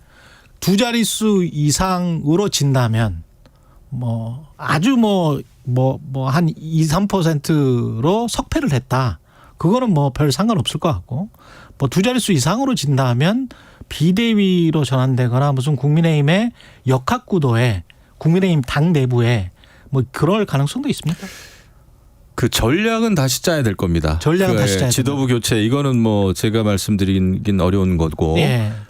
내년 총선에서 이기기 위해서는 수도권 민심도 그렇고 굉장히 일단 안 먹혔다는 거 아닙니까? 많이. 그렇죠, 그렇죠. 예, 그래서 예. 우리가 지금 뭐 미리 예단할 필요도 없고 해서도 안 되겠습니다만은 예. 전략 수정은 반드시 해야 된다. 그러면 인재 영입서부터 아니면 여러 가지 뭐 경선 룰이라든지 예. 수도권 민심을 잘 반영해서 승리하기 위해서 예. 수도권에서 이겨야 최소한 비겨야 내년 그 총선에 그렇죠? 국민의힘 입장에서 그렇죠. 이기겠죠. 그렇죠. 예. 그렇죠. 예. 근데 이제 그것 때문에 예. 전략 수정은 해야 되고 그 노력을 해야 된다. 먹히고 안 먹히고 그 말씀을 하셨는데 이명박 전 대통령이라든지 박근혜 전 대통령 내년 총선 앞두고 이렇게 활동폭을 넓히는 거 있잖아요. 그게 민심에 먹힐까요? 안 먹힐까요? 그거는 뭐 지역에 따라서 다르고 예. 이분들이 활동폭을 넓히면서 하는 여러 가지 발언들 이런 거에 이제 따라서 다를 거예요. 예. 근데 제가 아는 한 제가 뭐 그 MB 대통령 예. 여러 차례 지금 만나 뵙고 있는데 외교 문제나 경제 문제 이런 거 가지고 굉장히 이제 그런 얘기는 많이 하시지만은 예. 내년 총선이라든지 뭐 이런 갈등을 불러일으킬 만한 정치적인 발언은 일체 안 하고 있습니다. 예, 오히려 예. 그런 거 삼가하고 있고 삼가 예. 또 시키고 있고 예. 저는 그게 맞는 거다 생각을 해요. 지금 뭐 문재인 전 대통령만큼 이렇게 정치적인 갈등을 유발할 수 있는 발언을 많이 하는 전직 대통령이 전 과연 있었나 싶어요. 지금 완전히 그 총선에 참여할 듯이 그리고 뭐 참여할 듯이 예, 뭐 장관인가 뭐 또 하태경 의원하고도 설전을 벌이고 또 장관 고소 고발했습니까? 그 박민식 장관. 예. 그 정도로 지금 아주 뜨겁게 그냥 그 모든 이슈에 참여를 하고 있잖아요. 그다음에 뭐 나라가 지금 무너지고 있다. 나라를 다시 세워야 된다. 이런 얘기까지 하면서 거의 뭐 양산에서 독립운동하듯이 지금 하고 있는데 예, 그거는 바람직하지 않다고 봐요. 바람직하지 않다. 예. 국민 갈등을 유발하죠. 국민 갈등을 유발한다. 그렇지 않아도 지금 여야가 첨예한데 예. 첨예하게 대립하고 있는데 전직 대통령 하고 싶은 말이 얼마나 많겠습니까? 예. 모든 전직 대통령이 하지만 그러면 국민 통합을 위해서 얘기하는 게 맞다고 봐요. 박근혜 전 대통령의 행보는 어떻게 보세요? 박근혜 전 대통령도 그냥 그 지역 주민들 만나고 예. 뭐 그 정도입니다. 그리고 지난번에 그 발언하는 거 보니까 내 사진 걸고 뭐 총선에 나가는 일은 없어야 된다. 뭐 그런 얘기도 하신 것 같아요. 그게 저는 옳은 입장 아닌가 싶어요. 그 지금 사진 걸고 나가는 거는 사실은 총선이 여당 입장에서는 대통령 지지율이 굉장히 큰 영향을 미치고 대통령의 힘을 얻고 총선에 나가야 되는 거 아니에요? 지금 그 어느 대통령 말씀하시는 거예요? 윤석열 대통령, 현직 대통령. 아니 아까 제가 말씀드린 거는 박근혜 대통령이 얘기한 거예요. 그렇죠, 그렇죠. 그거는 맞는데 그거는 뭐 박근혜 전 대통령의 사진을 걸고 뭐 총선에 나갈 여당 의원 후보들은 없을 것 같고 현직 대통령은 어떻게 생각하세요? 현직 대통령 그거는 이제 대통령 지지율에 따라서 달라지죠. 그렇죠. 그건 과거에도 그랬고요. 그 문재인 대통령 때도 마찬가지였습니다. 그 대통령 지지율이 하락하면은 그 전까지는 엄청나게 뭐 핵심 인양, 측근 인양 했던 분들도 좀 멀리하는 경향이 있었죠. 사진에서 좀 떼고. 네. 청와대 뭐 이런 그 근무 이력 이런 거 잘 안 쓰고 막 이제 그런 경우가 과거에 있었죠. 지금은 아직은 6개월이 남았기 아직은 6개월이 때문에 남았다. 굉장히 유동적이죠. 알겠습니다. 그 앞으로 뭐 김행 장관 후보자랄지 유인촌 장관 후보자랄지 이런 것들이 또 어떻게 영향을 미칠까요? 그 민심에? 민심에 영향을 주겠죠. 예. 예. 그 인사 문제는 늘 중요하니까요. 예. 그런 문제에 있어서는 이제 본인들도 그 해명, 그 설명을 잘해야 된다고 생각을 좀 하고요. 예. 그것은 그 민심에 영향을 저는 준다 생각을 합니다. 예. 알겠습니다. 여기까지 듣겠습니다. 김영우 전 국민의힘 의원이었습니다. 고맙습니다. 네, 감사합니다. 여러분은 지금 KBS 1라디오 최경영의 최강 시사와 함께하고 계십니다.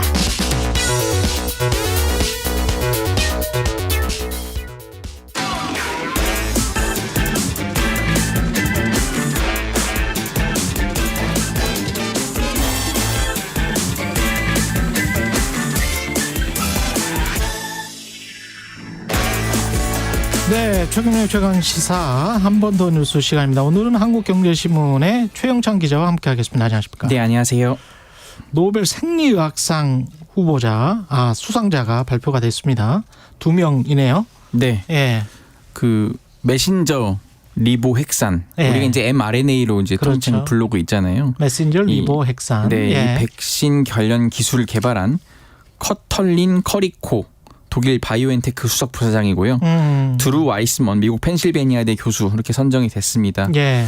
이들이 연구한 결과가 이제 화이자, 모더나 이런 백신 개발로 이제 이어졌고 그 덕분에 이제 세계가 코로나19 팬데믹에서 벗어나는데 크게 기여했다 이런 평가를 받고 있는데요. 사실 2021년부터 계속 거론이 되어 왔었는데 이제 마침내 올해 받은 겁니다. 이 mRNA 백신을 좀 설명을 드리자면요. 그러니까 유전 정보를 복사를 해서 세포 안에서 단백질을 만드는 공장인 이 리보솜에다가 전달하는 물질이에요. 그래서 이제 메신저라는 건데, 예. 그러니까 이 원리를 응용하면은 항체를 우리 몸에서 이제 알아서 만들 수 있는 거거든요. 이제 그런 시스템을 좀 개발을 해낸 거죠. 예. 그래서 이 mRNA 그 백신은 바이러스 등 항원만 확인하면은 3주 안에 이제 백신을 만들 수가 있습니다. 예. 단백질 등을 그 기존 백신은 이 단백질을 그냥 활용하는 거여가지고 개발까지는 수개월 내지 1년 넘게 걸리는 건데 예. 이걸 확 단축한 거죠. 그래서 이제 변이가 많은 이제 코로나 바이러스라든지 치료제를 빨리 투여해야 하는 이 암 환자한테도 지금 이 기술이 굉장히 유용할 거다. 여러 곳에 지금 응용할 거라 이런 평가가 나오고 있습니다. 예. 지금 올해 상금이 1,100만 크로나, 우리 돈으로 약 13억 6천만 원인데요. 이거는 이제 2명이라서 반으로 나눠 가져야 합니다. 예. 그렇게 되고요. 일단 어제 생리의학상이 발표가 됐고 오늘은 물리학상, 내일은 화학상 이렇게 해서 이제 과학 부문 노벨상 수상자가 발표가 되고요. 모레는 문학상, 6일은 이제 평화상, 9일은 경제학상 이런 식으로 수상자들이 발표가 됩니다. 예. 그 노벨상 우리는 김대중 전 대통령이 노벨 평화상 탔고 특히 과학상이랄지 문학상이랄지 우리도 관심이 많잖아요. 특히 노벨상에. 그렇죠. 이쯤만 되면 몇 년 전까지도 늘 이제 그 고은 시인 집 앞에서 막 대기하고 있고 이런 게 있었는데. 그랬었죠. 네, 월드컵 우승만큼 좀 갈망을 많이 하는 것 같습니다. 근데 사실은 그래서 더더욱 좀 우리가 너무 집착하는 것 아니냐. 이런 좀 지적들이 나오고 있어요. 이제 포스텍에 이 노벨상만 연구하는 좀 임경순 명예교수라는 분이 있는데, 그래요? 네, 언론 인터뷰에다 이렇게 한 것 같아요. 이제 한국이 유독 노벨상에 집착하는 건 사실이다. 전 세계 어디를 가도 우리만큼 노벨상을 갈구하는 나라는 없다. 이렇게 말을 하기도 했는데요. 하지만 이제 이 시즌만 되면은 노벨상을 배출을 많이 하는 나라의 언론도 똑같이 이제 노벨상 누가 타는지 굉장히 주목을 하고 있거든요. 예. 그러니까 예를 들어서 지금 일본도 과학 쪽 부문만 그렇죠. 한 22명 이상 탔는데 일본은 22명이나 탔어요? 예, 역대입니다. 와. 근데 이제 일본 요미우리 신문도 지난해부터 한 명도 없잖아. 그렇죠. 예. 이 노벨 과학상에 대한 유력 자국 과학자들을 계속 소개하는 기사들을 내보내고 있어요. 미국 뉴욕타임즈도 노벨상에 대해서 알아야 할 것들 이런 특집 기사를 내보내고 있고, 우리가 유독 갈구는 하지만 다른 나라도 기대감을 가지면서 주목은 하고 있다. 그렇지. 이렇게 보는 게 맞는 것 같습니다. 예. 이게 지금 수상 전후에 어떤 연구 성과를 비교한 또 다른 연구도 나왔다고 합니다. 맞습니다. 예. 이게 지금 영국 왕립학회 오픈 사이언스 저널에 실린 그 존 이원이니스 스탠퍼드대 의대 교수팀 논문인데요. 왕립학회 스탠퍼드대 예. 엄청나네. 네. 21세기의 노벨상을 받은 72명의 과학자, 거기에다가 이제 메가더 펠로우십 수상자 119명을 선정해 찾아본 건데요. 이 메가더 펠로우십이 뭐냐면은 천재들의 상이라고 알려져 가지고 이제 각 분야의 인재들을 격려하기 위해서 1981년부터 미국에서 제정된 상인데요. 예. 사실 요거는 이제 필지상을 탄 허준이 그 프린스턴 대 교수가 작년에 타기도 했어요. 그래요? 아무튼 이 연구팀은 노벨상과 메가더 펠로십 수상자들의 논문 발표 건수 거기에다가 인용 건수를 이제 추적을 한 거예요. 추적 결과 노벨상 수상자들이 상을 받은 다음에 이 발표한 논문 인용 건수가 상을 받기 전보다 크게 줄어드는 현상을 확인했다는 게 이 연구팀의 주장입니다. 네. 상을 받은 다음에 네. 상을 받은 다음에 놀았다? 뭐 그건 아닐 건데요. 그건 아니겠지. 네. 근데 즉 예. 반면 또 메가더 펠로십 네. 수상자들은 이 상을 받은 뒤 논문 발표 건수가 다소 증가를 했다. 예. 근데 뭐 인용 건수는 이전과 거의 비슷했다. 어쨌든 종합적으로 왔을 때 이 과학자들이 노벨상이나 메가더 펠로십을 받은 다음에 발표하는 논문의 영향력이 좀 감소하는 것 아니냐 이렇게 좀 지적을 하기도 했습니다. 다만 이 같은 현상이 좀 차이가 나는 게 있어요. 예. 그러니까 나이에 따라서 차이가 나는 건데 그럼. 42세 이후에 상을 받은 과학자들은 논문 발표 건수와 인용 건수가 모두 감소를 했지만 예. 41세 이전에 상을 받은 과학자들은 논문 발표 건수와 인용 건수가 모두 늘었습니다. 그러니까 한참 왕성하게 학문 연구에 몰두할 나이가 있는 것이고 네. 그리고 대부분의 이제 노벨상은 한 60세 전후 뭐 그때 받는 것 같아요. 지금 이번에 받은 분들도 네. 다 60대 뭐 70대 이런 시기라서 그리고 과거에 자기가 했던 뭐 10년 전에 했던 연구가 뒤늦게, 이제야 뒤늦게 그렇죠. 빛을 발해서 뭐 노벨 과학상을 받는 경우가 많잖아요. 네, 단편적으로 네. 자르기는 어려운 것 같습니다. 그리고 사람이 뭐 한두 번 정도 인용 건수 뭐 수백 회, 수천 회, 뭐 수만 회 하는 논문을 한 번 쓰는 것도 엄청나게 큰 건데 네. 그걸 그 다음에 못 썼다고 인용 건수가 줄었다고 하는 거는 뭐 기계라고 생각하나 AI라고 생각하나 이거는 나는 그 논문 써본 사람으로서 좀 화가 나네. 안 그래도 지금 네. 학계에서 이건 반박하는 이건 의견들이 아닌 것 나왔어요. 같아. 네. 이제 왜 그러냐면은 네. 또 그런 말도 있지만은 이 해리엇 주커맨 컬럼비아대 사회학과 교수가 네. 어떤 식으로 얘기를 했냐면은 이게 이제 노벨상이라는 큰 업적을 받았으니까 그 다음에는 후진 양성을 위해서 그럼 다 도와주고도 같이 연구를 하고도 그럴 본인 수 이름을 있는 거죠. 뺀다는 거예요. 그렇죠. 그런 권위자들이 굉장히 많다. 근데 네. 그런 학계의 관행을 모르고 단순히 그런 식으로만 재단하면 안 된다. 뭐 이런 식으로 좀 비판을 했습니다. 그렇죠. 그리고 베토벤이 뭐 교향곡을 그러면 매년 똑같이 뭐 이렇게 1번부터 9번까지 뭐 이렇게 발표하지가 않잖아. 그렇죠. 예. 뭐 왕성하게 발표할 시기가 있잖아. 그럼요. 예. 그런 거죠. 사람이. 예. 수도권 지하철 기본 요금이 좀 오르네요. 그렇습니다. 예. 버스 요금은 이미 올랐고 지하철 요금은 이번 주 토요일부터 기본 요금이 1,400원으로 오릅니다. 지금 1,250원인데 150원 오르는 거잖아요. 근데 이번에는 청소년 요금이랑 어린이 요금도 오르거든요.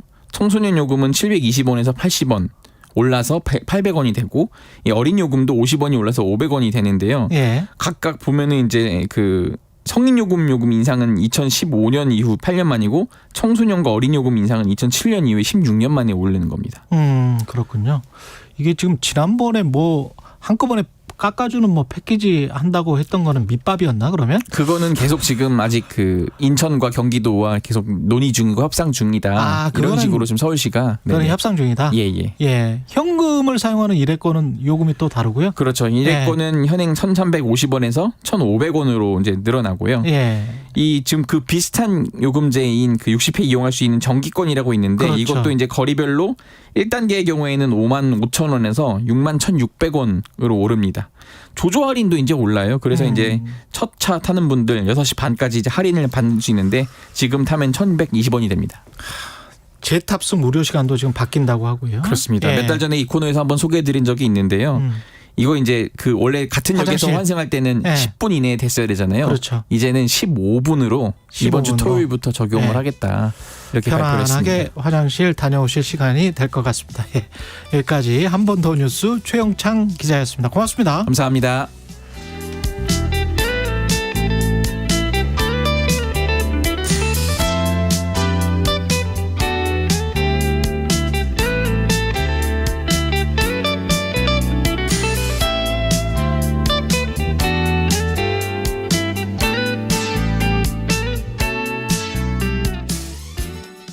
잠시 후 8시 반부터 일부 지역국에서는 해당 지역 방송을 보내드립니다. 가자 배종찬입니다. KBS로 오는 길이 너무 행복해서 다 잊어버렸다. 시사본부가 역시 전통이죠. KBS의 역사라고 봐야 돼. 가장 공정한 방송이다. 고정해야 되지 않을까요? 고정해줘요. 배종찬의 시사본부 평일 낮 12시 20분 매일 고정입니다. 일라디오도 고정. 화이팅. 진행은 서툴지만 내용은 알찹니다. 진실의 편에서, 정의의 편에서, 약자의 편에서 뉴스를 전합니다. 주진우 라이브와 함께 더 많이, 더 오래 웃었으면 좋겠습니다. 매일 오후 5시 5분 KBS 1라디오 주진우 라이브. 지금 시각은 8시 30분입니다. KBS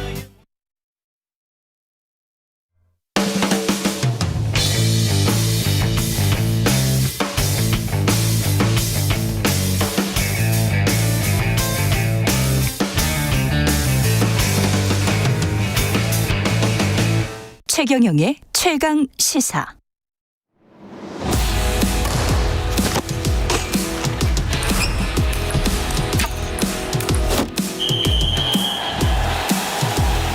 (2022) 항저우 아시안게임 리포트. 여기는 항저우. 네, 2022 항저우 아시안게임 리포트. 여기는 항저우. 우리 한국 선수들 선전하고 있습니다. 항저우 현지 나가 있는 KBS 유기성 PD 연결돼 있습니다. 안녕하세요. 네, 안녕하십니까. 유기성 PD입니다. 예, 지금 한 열흘 정도 흘렀습니까? 아시안게임이? 네, 정확히 오늘이 대회 10일차입니다. 예. 보통 이제 개막식 날은 0일로 치고요. 그 다음 날부터 1일로 쳐가지고요. 오늘이 열흘째입니다. 그 정말 좋은 성적을 거두고 있는 것 같은데 선수촌 분위기도 그만큼 뜨거울 것 같습니다. 예, 좋은 성적을 거두고 있죠. 예. 대회 초반 분위기를 이제 총 22개의 메달을 따낸 수영. 많이들 보셨죠?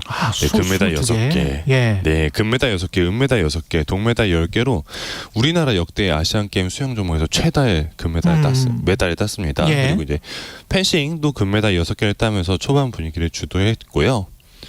이제 대회 후반으로 접어든 지금은 이제 양궁이 그 분위기를 이어가지 않을까 싶습니다. 예. 뭐 양궁은 이제 그제죠. 10월 1일부터 시동을 걸었는데 금메달 총 10개가 걸려 있는데 우리나라 양궁의 목표는 항상 그렇듯 전 종목 석권입니다. 네, 금메달 10개를 따면은 네, 순위가 많이 올라갈 것 같습니다. 예. 뭐 목표는 항상 똑같죠. 전 종목 석권. 미끄러지지 않는 게 가장 중요할 것 같고요. 예. 그밖에 이제 구기 종목들 굵직한 것들 있습니다. 남자 축구, 여자 농구 등에서도 금메달 노리고 있습니다. 이런 구기 종목 이런 건 있잖아요. 11명이면 금메달 수를 11개 이렇게 쳐줘야 될 것 같아요. 조금만 더 쳐주면 좋을 것 같네요. 예, 11개. 여자 농구 같으면 농구면 6개 뭐 이렇게 쳐주고 그러면 좋을 것 같습니다. 예. 네. 지금 저 한국, 일본이 종합 2위를 두고 접전을 벌이고 있는데 메달 현황 한번 볼까요? 네, 우리나라는 당초 이제 3위를 목표로 나갔죠. 그런데 지금 우리가 얼마나 메달을 땄나. 금메달 31개, 은메달 39개, 그다음 동메달 63개 땄거든요. 이게 금메달 순이라면 일본에 조금 뒤진 3위입니다. 예. 그런데 총 메달 개수로 따지면요. 예. 우리가 이제 총 메달 개수 133개고 일본이 122개거든요. 원래 총 메달 개수로 집계를 합니다. 예, 선진국들은 다 그렇습니다. 예, 우리만 금메달 개수로 집계를 해왔는데 그거 선진국형으로 다 바꿔야 돼. 우리가 일본을 앞서고 있기 때문에 이게 선진국형으로 바꿔야 돼요. 맞습니다. 예. 그리고 근데 뭐 양궁이나 바둑이나 등등에서 금메달 따면 우리가 금메달도 앞설 것 같긴 합니다. 예, 그렇죠. 예, 그 연연하지 말고 133개 이대로 그대로 가면 될 것 같네. 쭉쭉 갈 거면 될 것 같습니다. 어제도 지금 반가운 메달 소식이 들렸습니다. 네, 어제 저녁에 이제 탁구인 우리 최경영 기자도 포함해서 많이들 응원하셨을 거예요. 저는 오부도 안 돼요. 열정적으로 보셨죠? 네, 탁구 여자 복식의 전지 신유빈 선수 세계 랭킹 1위입니다. 금메달 예상 많이 하셨는데 실제로 금메달을 잘 땄습니다. 남북 대결로 펼쳐졌죠. 또 어제 결승전이. 그래서 관심을 많이 끌었는데 차수영, 박수경조를 4대1로 이기고 무려 이제 21년 만에 우리나라 여자 복식에서 금메달을 목에 걸었습니다. 멋지군요. 엄청나죠. 저는 이제 준결승전을 보고 결승은 이제 다른 경기장을 갔는데 이 준결승 끝나고 취재진 만난 신유빈 선수는 일단은 뭐 북한을 만날 수도 있는데 어떡하냐 할 거냐라고 물어봤더니 우리 플레이를 하는 게 중요할 것 같다. 그렇지. 특별한 부담은 없다라는 정말 프로다운 모습을 보였는데 바로 끝나자마자 가방이랑 이렇게 목걸이 있거든요. AD 카드라고. 네. 거기에 달려있는 배지 자랑을 막 마구 하더라고요. 엄청 예쁜 배지도 있고 배지를 엄청 많이 받았다. 이러면서 프로다움과 또 역시 이 뭐랄까요 신유빈 선수만의 귀여운 발랄함을 또 보여주는 모습 볼 수 있었고요. 예. 이 결승전은 이성엽 PD가 현장에서 봤는데 너무 좋았다 이런 소감도 저한테 얘기해줬습니다. 얼마나 사실 재밌었겠어요. 네, 얼마나 재밌고요. 네. 네, 신유빈 선수가 워낙 또 취재에도 잘 응해주고 해서 언론도 너무 좋아합니다. 그 탁구관의 관장님 치는 것만 봐도 엄청나거든요. 근데 진짜 이런 국가대표들이 치는 거 보면은 정말 진짜 재밌을 거예요, 이건. 맞습니다. 네. 그리고 사실 이제 중국 현지인들이나 이제 중국 저희 같이 일하는 코디들이나 물어보면 이제 중국 사람들은 사실상 거의 대부분이 준 프로 정도의 실력을 가지고 있잖아요. 그렇죠. 네. 그러니까 정말 우리 신유빈 전지 선수가 얼마나 잘한 건지 알 수 있는 거죠. 예. 그리고 이제 예, 배드민턴도 있었죠. 아, 그렇죠. 예. 배드민턴도 이제 빼먹을 수 없죠. 이 전날이었죠. 여자 단체전에서 또 29년 만에 금메달이 나왔습니다. 와, 이게 이제 언제 우리가 마지막으로 금메달을 땄냐 돌아가 보면은 1994년 히로시마 대회에서 중국을 꺾고 금메달을 땄었는데 그 이후로는 매번 중국한테 져가지고 금메달을 못 걸었거든요. 예. 그런데 이제 뭐랄까요 히어로가 나왔죠. 배드민턴 여자라고 불리는 이제 안세영 선수가 등장하면서 네, 첫 세트를 이겼습니다. 첫 세트 이기고 안세영 선수 세레머니가 굉장히 대단했는데 그 기세를 이어선지 이제 이소희 백하나 이제 복식조인데요. 상대 중국의 복식조가 세계 랭킹 1위였는데 그걸 꺾고 또 세 번째 주자 김가은 선수도 세계 랭킹 5위, 김가은 선수는 18위거든요. 그래서 세계 랭킹 5위의 허빙자오를 꺾고서 3대 0으로 배드민턴 금메달을 우리가 목에 걸었습니다. 이게 단체전에서 이게 수영에서도 단체전 우리가 금메달 한번 딴 적이 있고 배드민턴 단체전 이게 상당히 의미가 있습니다. 단체전에서 금메달을 탄다는 거는 그죠? 맞습니다. 예, 수영 배드민턴. 야구는 지금 대만과 조 1위 자리를 놓고 맞대결을 했는데요.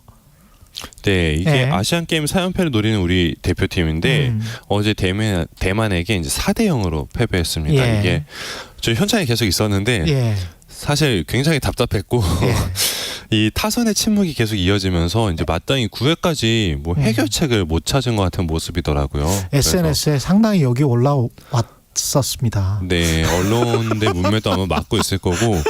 그러니까 사실 제가 있는 곳에서는 이렇게 선수들 모습이 정확하게 이제 벤치가 보이진 않았는데요. 아마 선수들 굉장히 답답했을 거고 딱히 이렇게 안타도 많이 나오지 못하고 좀 어떻게 해결책을 못 찾는 모습이 좀 안타깝기도 하고 답답하기도 했습니다. 지금 이게 리그전이니까 경기 남았죠? 네, 남았죠. 근데 일단은 1차전 홍콩과의 경기에서도 사실은 이제 저조한 경기력이었죠. 홍콩이랑 저조한 경기를 콜드 게임이긴 했는데 8회 콜드 게임이라고 하면은 뭐 저조한 경기라고 봐도 될 것 같습니다. 그래서 우려를 나왔는데 그 우려가 현실이 돼버리고 말았고요. 이게 문제는 어제 패배가 4강 라운드에 가서도 1패로 기록된다는 점입니다. 네, 그렇군요. 이 아시안 게임은 이게 야구 준결승 이게 원래는 뭐 A, B 팀이 경기를 해서 A 팀이 올라가서 결승 이렇게 돼야 되잖아요. 근데 근데 아시안 게임은 일반 토너먼트가 아니라 슈퍼 라운드라는 방식으로 진행이 되거든요. 그렇군요. 네, A조, B조가 지금 있는데 A조 1, 2위, B조 1, 2위가 슈퍼 라운드를 진행하는데 이 슈퍼 라운드가 뭐냐면요. 이제 조별리그가 모두 끝난 후 이제 우리가 이 곳에서 2위를 하잖아요. 그러면 상대편 조의 1, 2위와 또 차례로 경기를 다 하게 됩니다. 그러면 상대편 조에는 이제 일본, 중국이 1, 2위일 가능성이 높거든요. 그렇죠. 근데 우리나라가 이제 일본과 중국을 모두 이기고 2승을 거두더라도 우리의 총 성적은 2승 1패가 되는 거예요. 네, 대만한테 이미 진 적이 있기 때문에 그렇게 되면 2승 1패가 되면은 우리가 항상 많이 하는 얘기 있죠. 경우의 수. 3승이 되면 경우의 수가 아닌데. 축구만 경우의 수 해야지. 야구까지 이렇게 되면 그렇죠. 그런데 이제 만약에 일본에 지면 1승 2패가 되기 때문에 그렇게 되면 사실상 그 상위 리그로 올라가기가 쉽지 않을 것 같고요. 우리가 이미 대만한테 졌으니까요. 이게 대만 투수의 공도 공략을 못할 정도의 타선이라면 더 정교하고 더 강력한 더 화려한 일본 투수들을 우리가 이길 수 있을까, 공략할 수 있을까 많이 그 부분에 걱정을 하고 있는 것 같습니다. 이제 물론 희망은 있습니다. 이게 자카르타 대회 때도 똑같이 이제 저희가 조별리그에서 대만에 졌다가 슈퍼라운드에서 일본, 중국을 연파하고 나오고 결승에서 또 일본을 이기고 금메달을 목에 걸긴 했는데 역대 최약체로 일단은 타격이 평가받고 있기 때문에 어떤 결과를 볼지는 좀 지켜봐야 될 것 같습니다. 그리고 남자 축구 지금 축구는 잘해요, 그죠? 축구는 네. 매우 잘하고 있습니다. 네. 중국을 꺾었습니다. 네, 지난 1일에 중국과의 4강전 굉장히 경기장 분위기가 뜨거웠거든요. 그 5만여 중국 관중들이 모이니까 와, 제가 이번 대회 들어서 들어본 그 짜유 소리와 중국 관중들의 야유 중에 가장 큰 소리를 들어가지고 모든 선수들도 아마 당황을 했을 것 같고요. 예. 뭐 취재진도 굉장히 당황했을 것 같습니다. 이게 이제 중국 선수가 공만 빼서도 막 엄청난 응원 박수 소리와 풍선 부딪히는 소리가 나고 우리가 조금만 공을 돌려도 아니면 반칙 한 번만 해도 엄청난 야유 소리가 났는데 우리 선수들이 다행히 잘 이겨냈습니다. 가장 중요했던 건 이제 전반 언제 골을 넣느냐가 아마 가장 중요했을 것 같아요. 예. 그렇죠. 비교적 빠른 시간에. 그렇죠. 예. 홍현석 선수가 정말 예술적인 프리킥을 정확하게 감아차면서 우리가 드디어 그 흐름을 깼고요. 저도 모르게 이제 사실 이제 주변의 취재진들도 마찬가지고 일어나서 박수치고 직관했죠 당연히. 소리치고 박수치다가 주위에 눈치 보고 바로 다시 자리에 앉았습니다. 메시급이더만. 공을 정말 잘 찼습니다. 프리킥이 거의 메시급이었어요. 그건. 예. 네, 경기 후에 저희가 홍현석 선수 만나서 들어봤는데 홍현석 선수가 원래 평소에는 프리킥을 잘 안 찬다 그래요. 근데 자기가 왠지 차야 될 것 같다는 생각이 들어서 자기가 찬다 그랬고 정말 정확하게 구석으로 들어갔습니다. 예. 네, 그리고 또 경기가 생각보다 왜 우리가 중국이랑 경기를 한다 그러면 이제 보통 언론에서 표현하게 쿵푸 축구라고 많이 표현하잖아요. 그렇죠. 네, 거친 태클하고 몸싸움이 중국 축구를 대표하는 모습이었는데 그렇게 예상보다 거친 경기가 나오진 않았습니다. 물론 중간에 약간 불미스러운 장면이 있었지만요.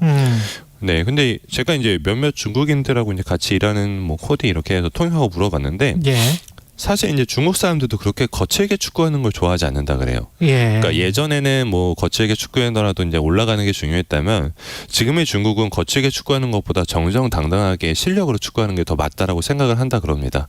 그래서 중국 축구들한테도 약간 축구가 참 어려운 애증의 존재가 아닌가 싶습니다. 한국 우즈베키스탄 경기는 내일 밤 9시에 축구 열리고요. 여기까지 해보겠습니다. 여기까지 듣겠습니다. 2022 항저우 아시안게임 리포트 여기는 항저우 지금까지 KBS 유기성 PD였습니다. 고맙습니다. 고맙습니다. 이 시각 교통정보입니다. 연휴 마지막 날이어서 현재 고속도로 전 구간 한산한 흐름 이어지고 있는데요. 오늘 전국에서 429만 대 차량이 이동할 것으로 예상됩니다. 수도권에서 지방으로 34만 대, 지방에서 수도권으로는 42만 대 예상되고요. 교통량은 평소 화요일보다 감소하겠지만 오후 3시에서 5시 사이 서해안선과 서양양선은 비교적 혼잡하겠습니다. 서울시내 간선도로는 북부간선도로 종안분기점 방향 월릉 분기점에서 하월곡 사이 2차로 차단하고 공사를 하고 있어서 뒤로 정체 이어지고 있습니다. 지금까지 KBS 교통정보센터에서 김민혜였습니다.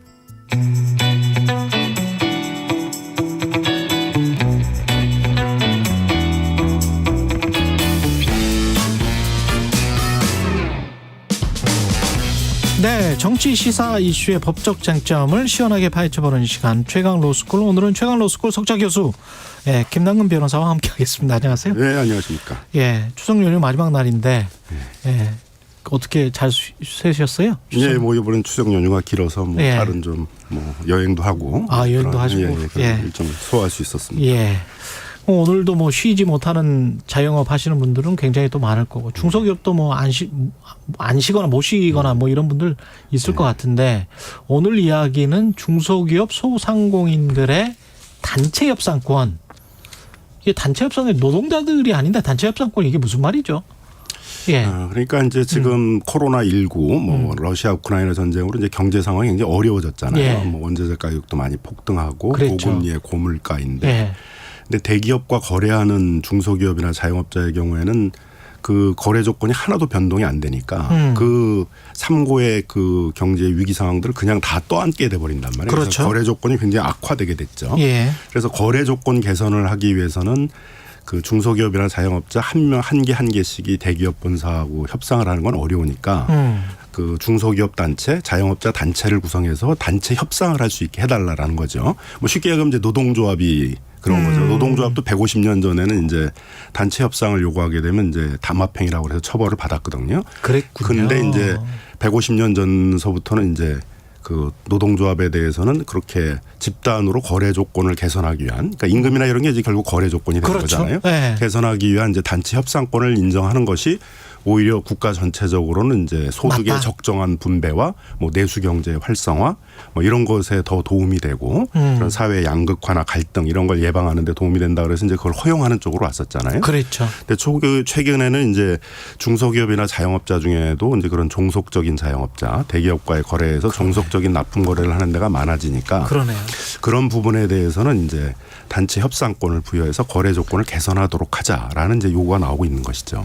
그러니까 1대1로 하면은 사실은 제대로 임금을 못 받거나 복지 혜택을 못 누릴 가능성이 높고, 이거는 뭐 보수나 진보를 떠나서 미국의 경제학자들이 하는 이야기인데, 70년대 이후에 미국의, 제가 다시 한번 말씀드리지만 보수나 진보 다 경제학자들이 하는 이야기가 그 인플레이션이 굉장히 좀 저하됐었던 시기가 우리가 있었잖아요. 디플레이션 시기가 있었는데 그게 노동조합의 약화와 딱 맞물려요. 그래서 노동조합이 약화가 되면서 임금 협상이 약화가 되니까 임금 상승이 덜 일어나고 그러면서 인플레이션도 잦아들고 그러면서 디플레이션으로 오히려 가버리는 거예요. 사람들이 소득이 증가를 못하니까. 뭐 그런 이야기를 합니다. 이거는 학문적인 거예요. 예. 이제 비슷한 거죠. 예, 비슷한 거예요. 지금 이게. 중소기업이나 자영업자들이 예. 거래 조건을 개선을 못하니까 또 예. 그들이 고용하고 있는 노동자들이 많잖아요. 그렇죠. 그럼 중소기업이나 자영업자에 고용된 노동자들은 실질 임금이 굉장히 감소하는 거죠. 그렇지. 근데 대기업들은 이제 많은 이익들을 얻게 되니까 어떤 대기업 같은 경우는 1년에 한 3천만 원이 올랐다 하잖아요. 이번 그렇지. 임금 교섭에서. 예. 그러니까 양극화가 더 심해지는 거죠.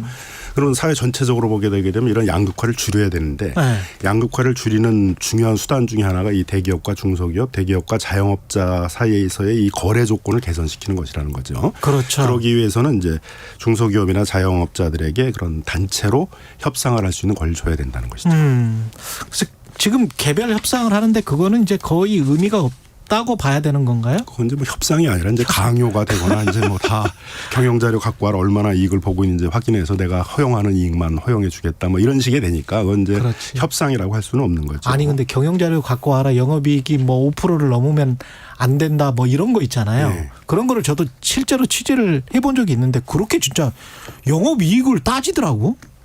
진짜로? 그러니까 이제 사실은 중소기업 노동자의 임금 결정은 대기업이 한다고 그러잖아요. 네. 노무비는 얼마여야 된다. 재료비는 얼마여야 된다. 이유는 얼마 범위 내에서 인정이 된다. 뭐 이렇게 하니까. 독립적인 사업자인데 왜 영업이익을 뭐 4% 5% 자기들이 정해줘. 근데 이제 문제는 그렇게 대기업과 거래를 주로 하는 중소기업이 전체 중소기업의 47%나 되고 프랜차이즈 그 영업을 하고 있는 자영업자가 30만이거든요. 거기다가 대리점 한 70만 돼요. 거기다 또 고용돼 있는 그 노동자들 따지고 그러게 되면 우리 사회에서 굉장히 큰 영향을 미치는 부분인 거죠. 이걸 그러면 어떻게 좀 단체 협상권 같은 거를 법적으로 어떻게 만드는 겁니까? 아니면은 그래서 이제 뭐 단적인 거는 가맹점거래 공정화에 관한 법률 거기는 이제 단체 협상권이 부여되어 있죠. 그래서 2014년도에 이제 남양유업 사태라고 그래가지고 이제 그 대기업 본사의 갑질일이 문제가 돼가지고 맞습니다. 이제 이 불공정행위를 개선해야 된다는 사회적 여론이 높았는데요.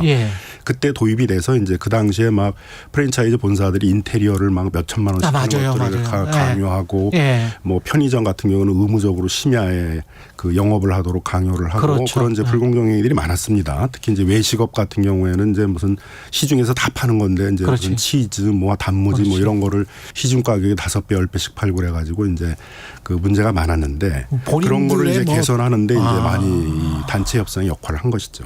그러네요. 근데 이제 그게 프랜차이즈마다 다 적용이 되는 겁니까? 아니면은 실제로는 적용되는 기업들이 있고 또는 없고 뭐 이렇게 되는 겁니까? 이게 이제 법적으로는 단체 구성권과 단체 협상권이 있는데 문제는 이제 대기업이 응할 의무는 없다 이렇게 돼 있단 말이에요. 그러니까 그렇게 돼 있구나. 그러니까 이런 공정거래나 이제 동반성장 그다음에 프랜차이즈는 또 소비자와의 관계가 중요하기 때문에 그 기업의 이미지를 중시하는 데는 그나마 이제 성실하게 교섭을 하고 있는데 또 많은 프랜차이즈 본사들은 그런 교섭에 응해주질 않고 있어서 그 가맹점거래 공정화에 관한 법률을 개정을 해가지고 이제 성실 교섭 의무를 이행하지 않으면 이제 그거에 제재를 할 수 있는 이제 그런 걸 도입하자라는 얘기도 있는 것이죠. 이게 부작용 같은 거는 없을까요? 어떻게 보십니까? 뭐 부작용도 있을 수 있겠지만은 이제 이런 거래 조건을 개선을 해가지고 사회의 양극화를 줄인다. 그리고 거기에 고용돼 있는 중소기업이나 자영업자에 고용돼 있는 노동자들의 어떤 그 생활 수준, 뭐 사회적 지위 이런 걸 올린다라는 어떤 긍정적 효과가 더 크다고 보기 때문에 적극적으로 도입해야 된다는 것이고, 또 실제로 독일이나 일본 같이 이런 중소기업들에게 단체 협상권을 부여하고 있는 나라들은 소위 이제 중소기업 강국이라고 그러잖아요. 그래서 대기업뿐만이 아니라 그 소재 부품 장비를 만드는 그 중소기업 자체의 경쟁력이 크기 때문에 해외에도 직접 나가서 상당한 경쟁력들을 발휘하고 있잖아요.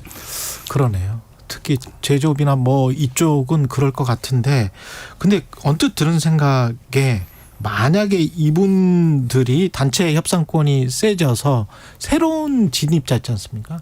새로운 무슨 사업주가 나도 이 프랜차이즈를 해보고 싶어라고 해서 들어오려고 하면 안 돼.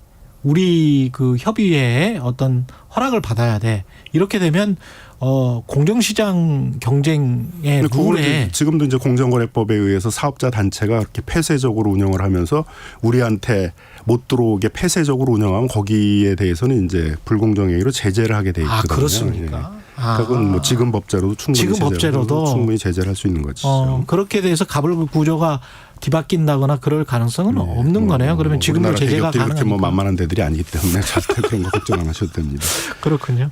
온라인 쇼핑몰이나 배달 어플 같은 경우도 이제 승자 독식 많았고 과다한 수수료가 문제가 됐었는데 단체 협상권을 갖게 되면 이 문제가 좀 해결이 됩니까? 그렇죠. 이제 그래서 전 세계적으로 지금 이 플랫폼 독점 문제가 심각해지고 있잖아요. 그래서 뭐 아마존과 같은 오픈 마켓이라든가 우리나라는 특히 이제 배달앱 같은 경우도 있습니다만 과다 수수료가 문제가 되고 있죠.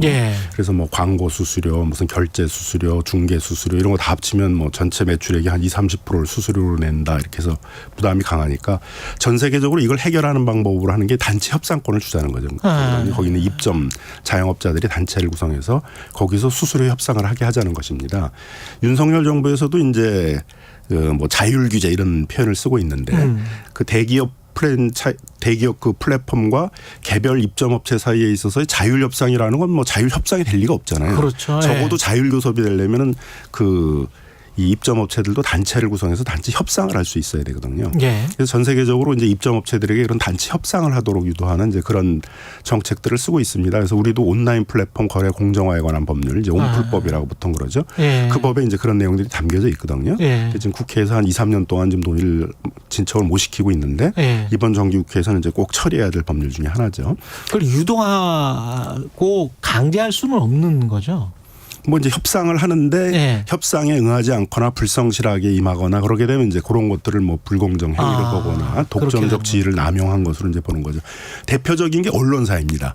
지금 이제 구글이 뉴스 콘텐츠에 대해서 그 무보상 정책을 쓰고 있잖아요. 구글이나 페이스북이 자기들은 그걸로 광고 수입도 없고 뭐 이용자들 늘리고 있는데 언론사들은 하나도 보상을 안 한단 말이에요. 그래서 이거는 독점적 지위를 남용해서 단체 협상에 응하지 않는 것이다라고 해가지고 프랑스나 이런 데서는 이제 그걸 독점 남용행위로 제재를 했고 일본도 최근에 이제 그런 권고를 했거든요. 그리고 캐나다, 호주, 미국 다 뉴스미디어 협상법이라고 그래가지고 언론사 단체하고 구글이나 페이스북이 협상을 해라. 뉴스 콘텐츠를 어떻게 보상할 것인지에 대해서 그렇게 이제 다 하고 있어요. 그래서 캐나다법에 의하게 되면 구글이 이제 한 1,670억 1년에 그다음에 페이스북이 한 580억 정도를 언론사한테 이렇게 그 수익을 배분하도록 하는 그런 이제 세부 세치까지 맞는 상황입니다.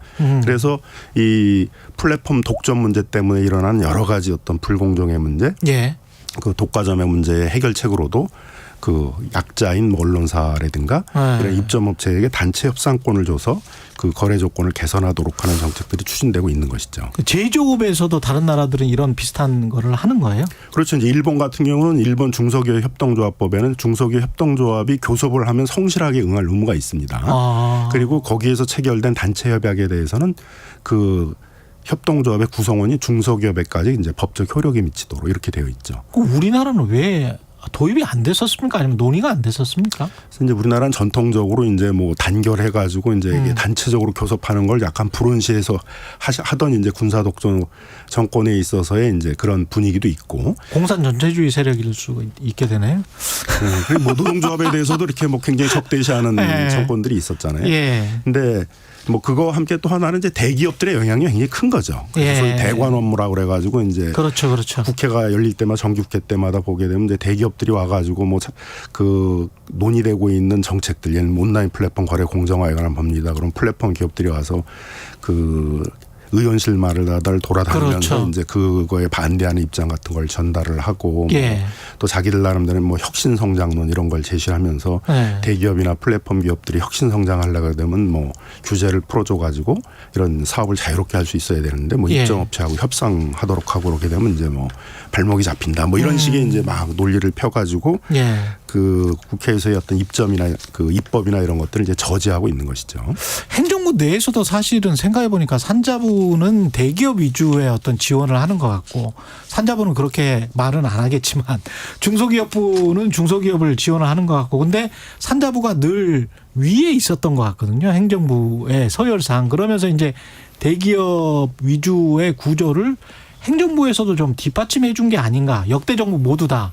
그런 느낌이 좀 듭니다. 사실은.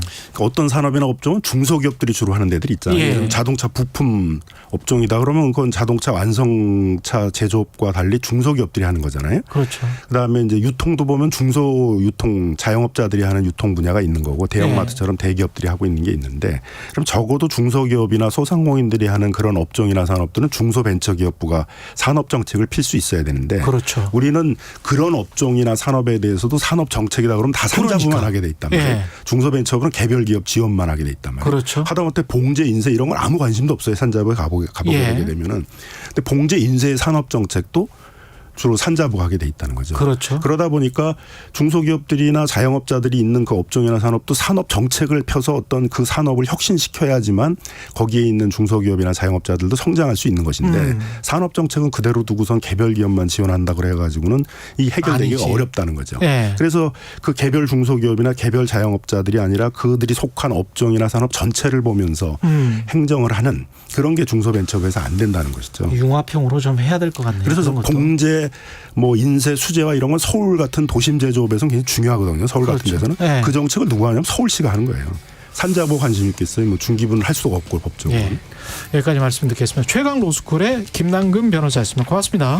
감사합니다. 10월 3일 화요일 KBS 1라디오 최경영의 최강시사였고요. 내일 아침에 다시 돌아오겠습니다. 고맙습니다.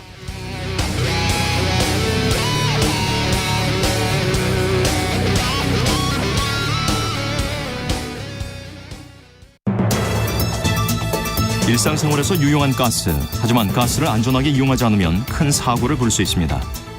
2, 3일에 한 번 가스 연결 부위에 비눗물을 발라 점검하는 습관이 중요합니다. 만약 기포가 발생하면 즉시 전문가를 불러 조치해야 합니다. 가스레인지를 사용하기 전 불꽃 구멍에 낀 음식 찌꺼기를